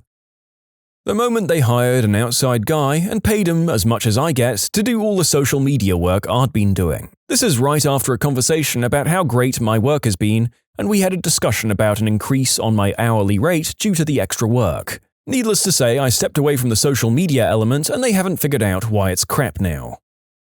When I asked for a big fan to be put in our work area to help circulate air, since we were working in 120-degree heat with nothing to move the air around, I was told it wasn't in the budget to purchase another fan. 2 weeks later, I found out that not only did no one check the budget or put in a request for said fan, we had two sitting in storage gathering dust. 120 degrees? Who do you work for? Mordor? One does not simply clock into Mordor. Why don't you just skip the trafficy commute by flying in on the Eagles? Have you seen the mileage an Eagle gets? This isn't a joke. I overheard one of my supervisors complaining about layoff season because she wouldn't be able to humiliate us and make us cry as often. My boss won't do anything about her. This happened a few weeks ago. My boss told me to go to one of the project leaders and tell him to stop work at a particular project. So I do that. The project leader goes, "This is ridiculous. This is a 400K job." To which I was like, "Mark told me to tell you. Don't shoot the messenger." So the project leader talks to the operation manager. The operations manager comes up to me while my boss is in the room, goes like, "John, did you tell the project leader to stop work at a particular project?" I say, "Yes, I did." "Why?" "Because Mark told me to." The operation manager turns to my boss, goes like, "Mark, did you tell John to tell the other project leader to stop work at this job site?" My boss says, "No, I did not." There were 3 other people in the room when my boss originally told me to do this, and those same 3 people were also in the room at that moment. No one spoke up. Ugh. Most spineless jellyfish bosses would normally just stammer and try to put it down to a misunderstanding, not outright deny giving the order in the first place. Nuts. When I watched every position above me in my department stay open for a year and my boss's boss wouldn't even interview one of us for any of them. Not one. All while complaining that he can't find candidates despite 3 of us applying for everything. It got to the point where one of us did get promoted. He got promoted by another supervisor that doesn't even work for our department. In fact, he filled every position himself and more or less told our boss to sign the offers. I was promoted to manager and was given no training. Oh, we had a company-wide useless leadership training, but no specific job description or anything. I asked my boss several times, but he was very flaky and vague. So I did what I thought was needed and did a ton of behind-the-scenes work to ensure that our team was running smoothly. Worked with our remote team, implemented and improved our internal processes, and dealt with any personal issues affecting team members. I gave them guidance on their careers when they asked, met with team members weekly to assess how they were doing. I met with my boss for my annual review about a year later and he said I was doing a fantastic job and to keep it up. My boss then avoided me for 4 months. Other direct reports said he was doing the same to them. At our first one-on-one after my review, 4 wordless months later, he said, "You're not really acting like a manager. I'm going to make you an individual contributor." When I pressed him for specifics, he refused to give any. He was careful not to tell me I was doing a bad job, but just kept saying I wasn't doing what he expected of me. Which, remember, he refused to tell me what he expected or me as well. This was the meeting where I said, "F this." At a grocery store. When for 2.5 years I warned that someone was going to slip and fall on the faulty loading dock for the trucks because a drip in the ceiling wasn't being fixed by the company or the landlord who owned the building, the drip was landing on the loader, which kept breaking. I griped loud enough, and the solution was to send us pretty much a portable ramp. Since unloading the trucks was a one-person job, having one person drag this ramp around was a hazard in itself. We just couldn't use it. So inevitably, someone slipped and fell on the old ramp. And only at that point, and some injury payout that was kept private, did they replace the faulty ramp that we had. Worked a 12-hour shift, then stayed on an extra hour because it was insanely busy. I received no thanks and was told by management to man up and stay on another hour. Needless to say, I didn't. Damn, sounds like you were in food service. It was a bar, close enough. Got hired as a technical writer, a job I'd been aiming to get for several years. As it happened, the team I joined was a little bit of a rogue element in the company. They had a lot of their own branding, used different chat clients, had a very different outlook on what our company could or should be doing. Most technical writers usually do online help stuff, but I and my 2 closest colleagues did tons of non-traditional tech writer stuff. Helped with advertising, user interface copy, wrote and disseminated newsletters for releases and patches. I built and maintained a very popular internal document repository and lots of other cool stuff that I loved doing. Someone I met at the company once told me that enjoying the work that others hate is the best job security, and she was right. I love figuring out how to organize documents, designing templates for Word and InDesign, making cool GIFs to show off how new product features work, and writing directly to customers. About a year and a half goes by, and the manager of the company's tech writing team pulls a bunch of strings and absorbs us into his much larger team. I'm officially cut off from my beloved smaller team, directed to never waste time on internal things like the document repository, and told that newsletters are marketing's job and that online help we'd built over the last year had to be redone in his team's methodology. He wasn't wrong, and a lot of what I did was usually what tech writers do, but gosh darn if it didn't kill the love I had for my job. He flat out told me during our first conversation that his goal was to make my job as boring as possible, and that I would always know what each week would bring. He was right about that, too. What's the worst way you've been rejected after asking someone out? Asked a girl to a dance in high school. She said, "What if I have a boyfriend by then?" I had a crush on this boy, and as a girl in middle school, you're not supposed to ask the guy out. But all of his friends said, "Do it, he'll say yes." So I went up to him in the lunchroom in front of everyone, and he stood there smiling, waiting for it. Then, when I asked, he said, "No, are you kidding me?" Laughed and walked away. It was all set up as a funny joke, and everyone was laughing. Imagine a stupid, cheap movie with those mean high school kids. That's exactly how it went down. Really embarrassing. She said, "What? I've been telling people you were my gay friend." I asked this girl out. She started to cry and told me I looked just like her brother that had died in Iraq, and then she showed me a photo of him. Did he look like you? Yeah, he looked like me. It was sort of creepy.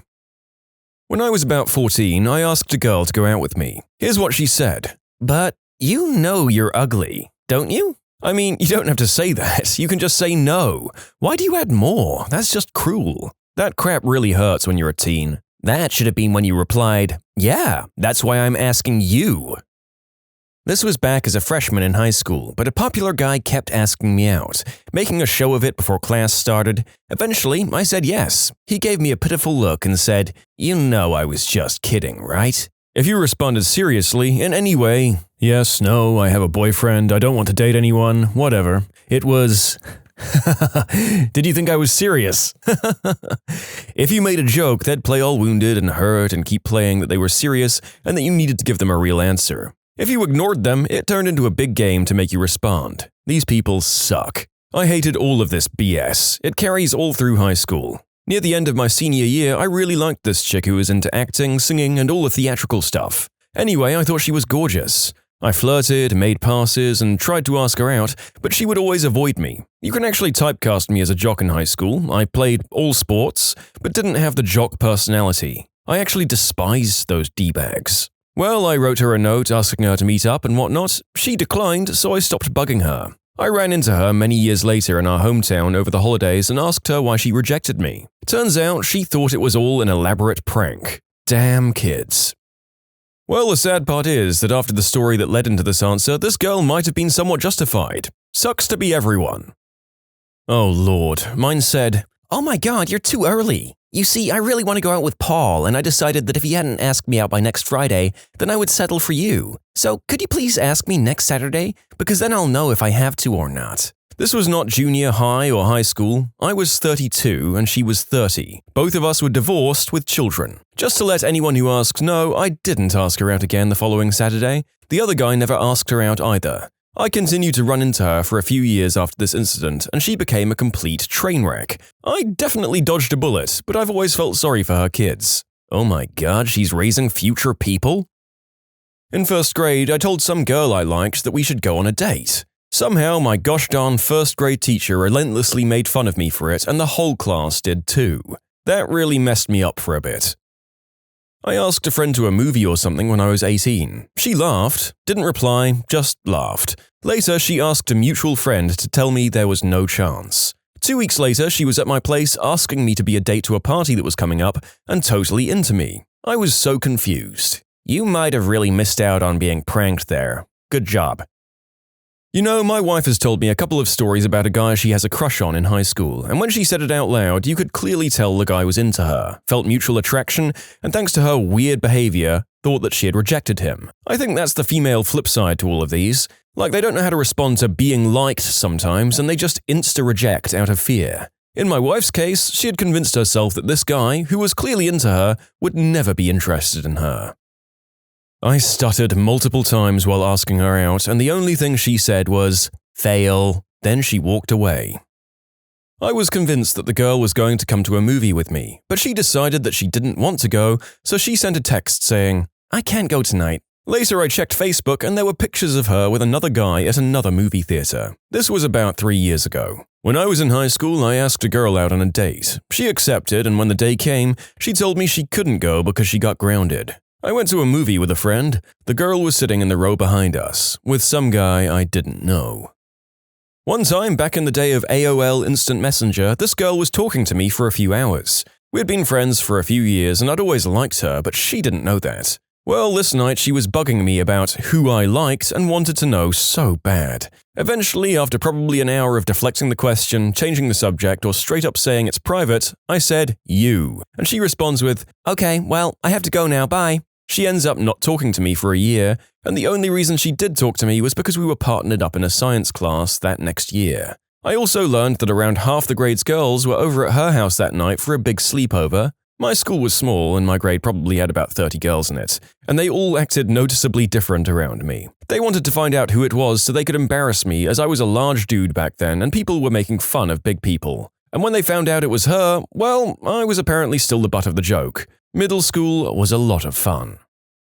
Mine said, while laughing loudly, "Are you serious? Are you asking for someone else or… oh?" And now, a year later, I'm used as a joke.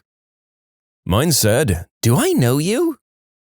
In the second grade, I built up the courage to tell this girl Casey that I liked her. I only told my friend Daniel how I felt. I got off on her bus stop, 3 blocks from mine, and I started walking towards her and said, "Hi Casey, And she interrupted me and yelled, "Why did you get off the bus? I don't like you and I don't want you to ever talk to me. Daniel told me everything, just leave me alone forever." I was pretty broken up about it. I marched right to my friend Daniel's house to kick his butt, but his aunt told me he moved that day. Daniel, if you're out there, F you.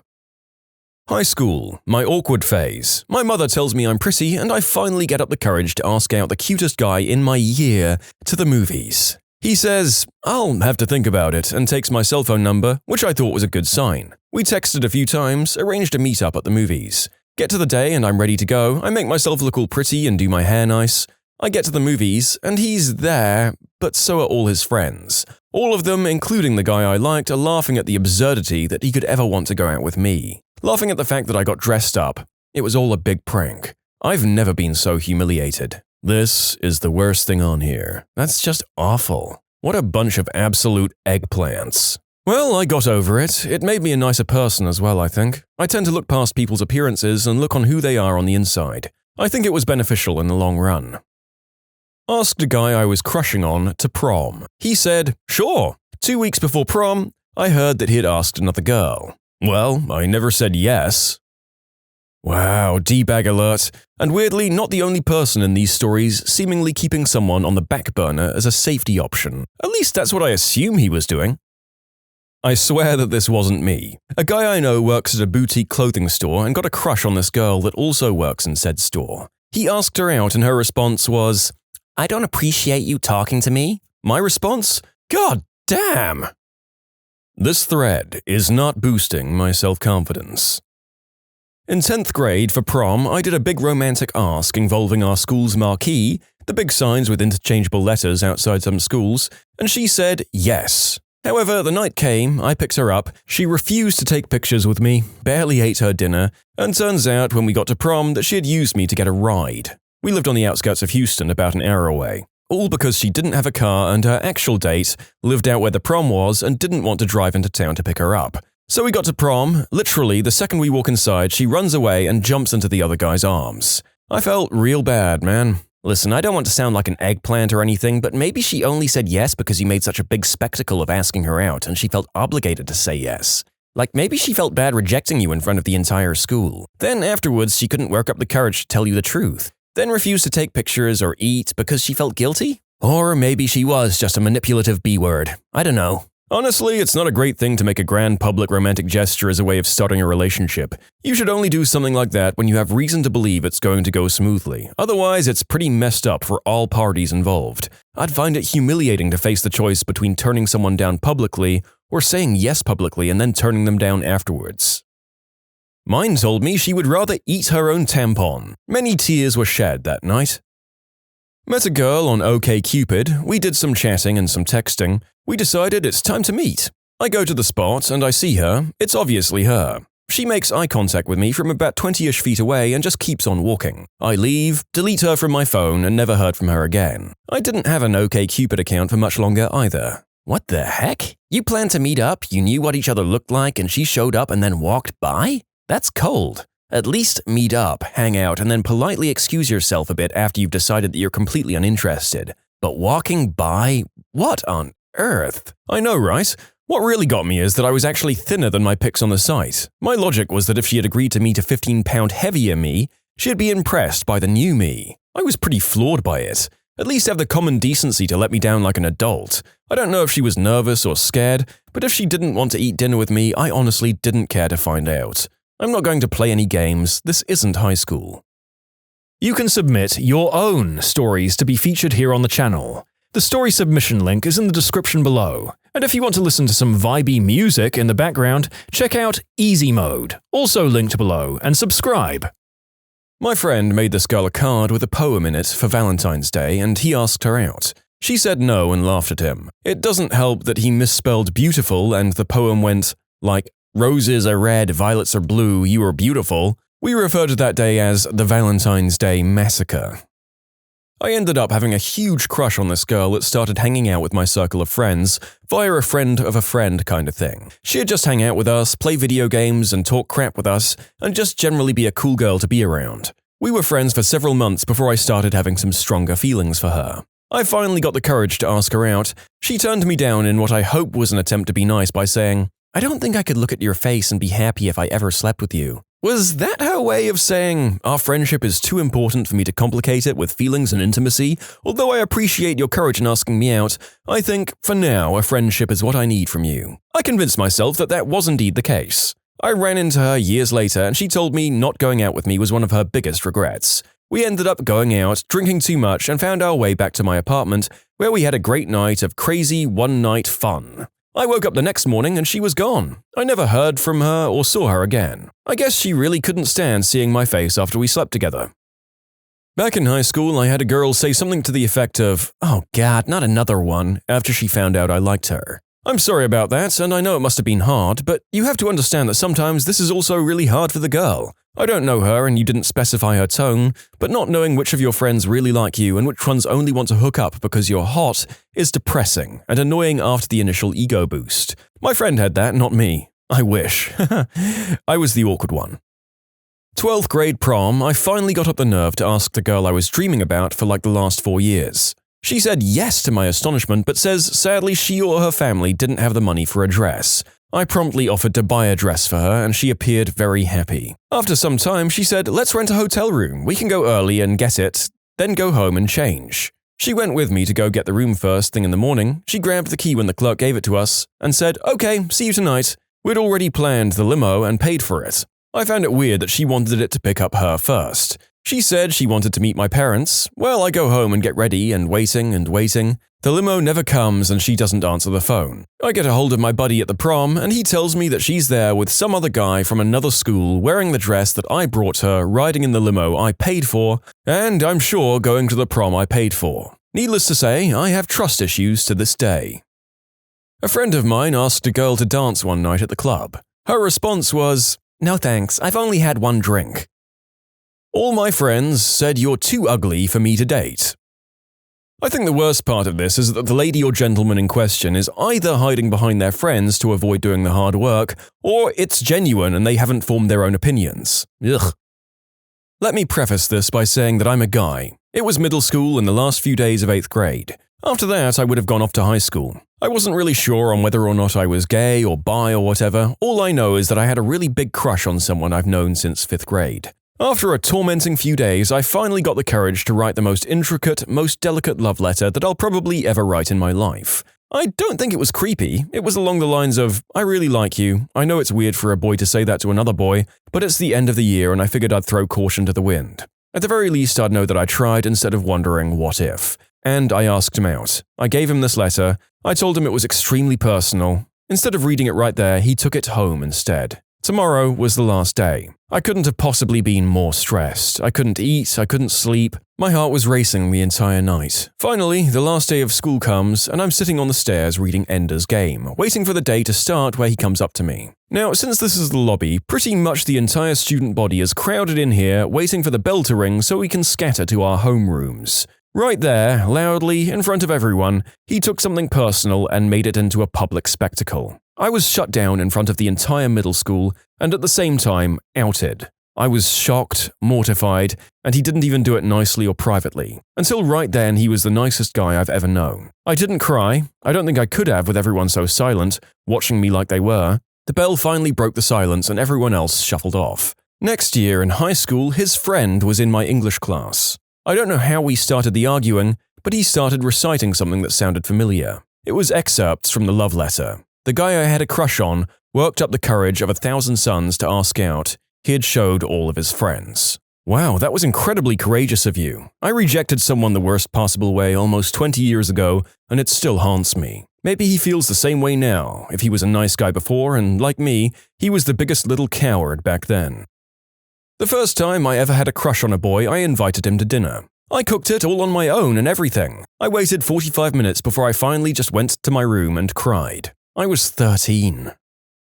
Just remember, guys, it is so much better to ask and hear a no than it is to keep pondering over if you should have made a move. You miss 100% of the shots you don't take. Wayne Gretzky. I mean, that's also a quote from John Wilkes Booth. I'll be leaving now.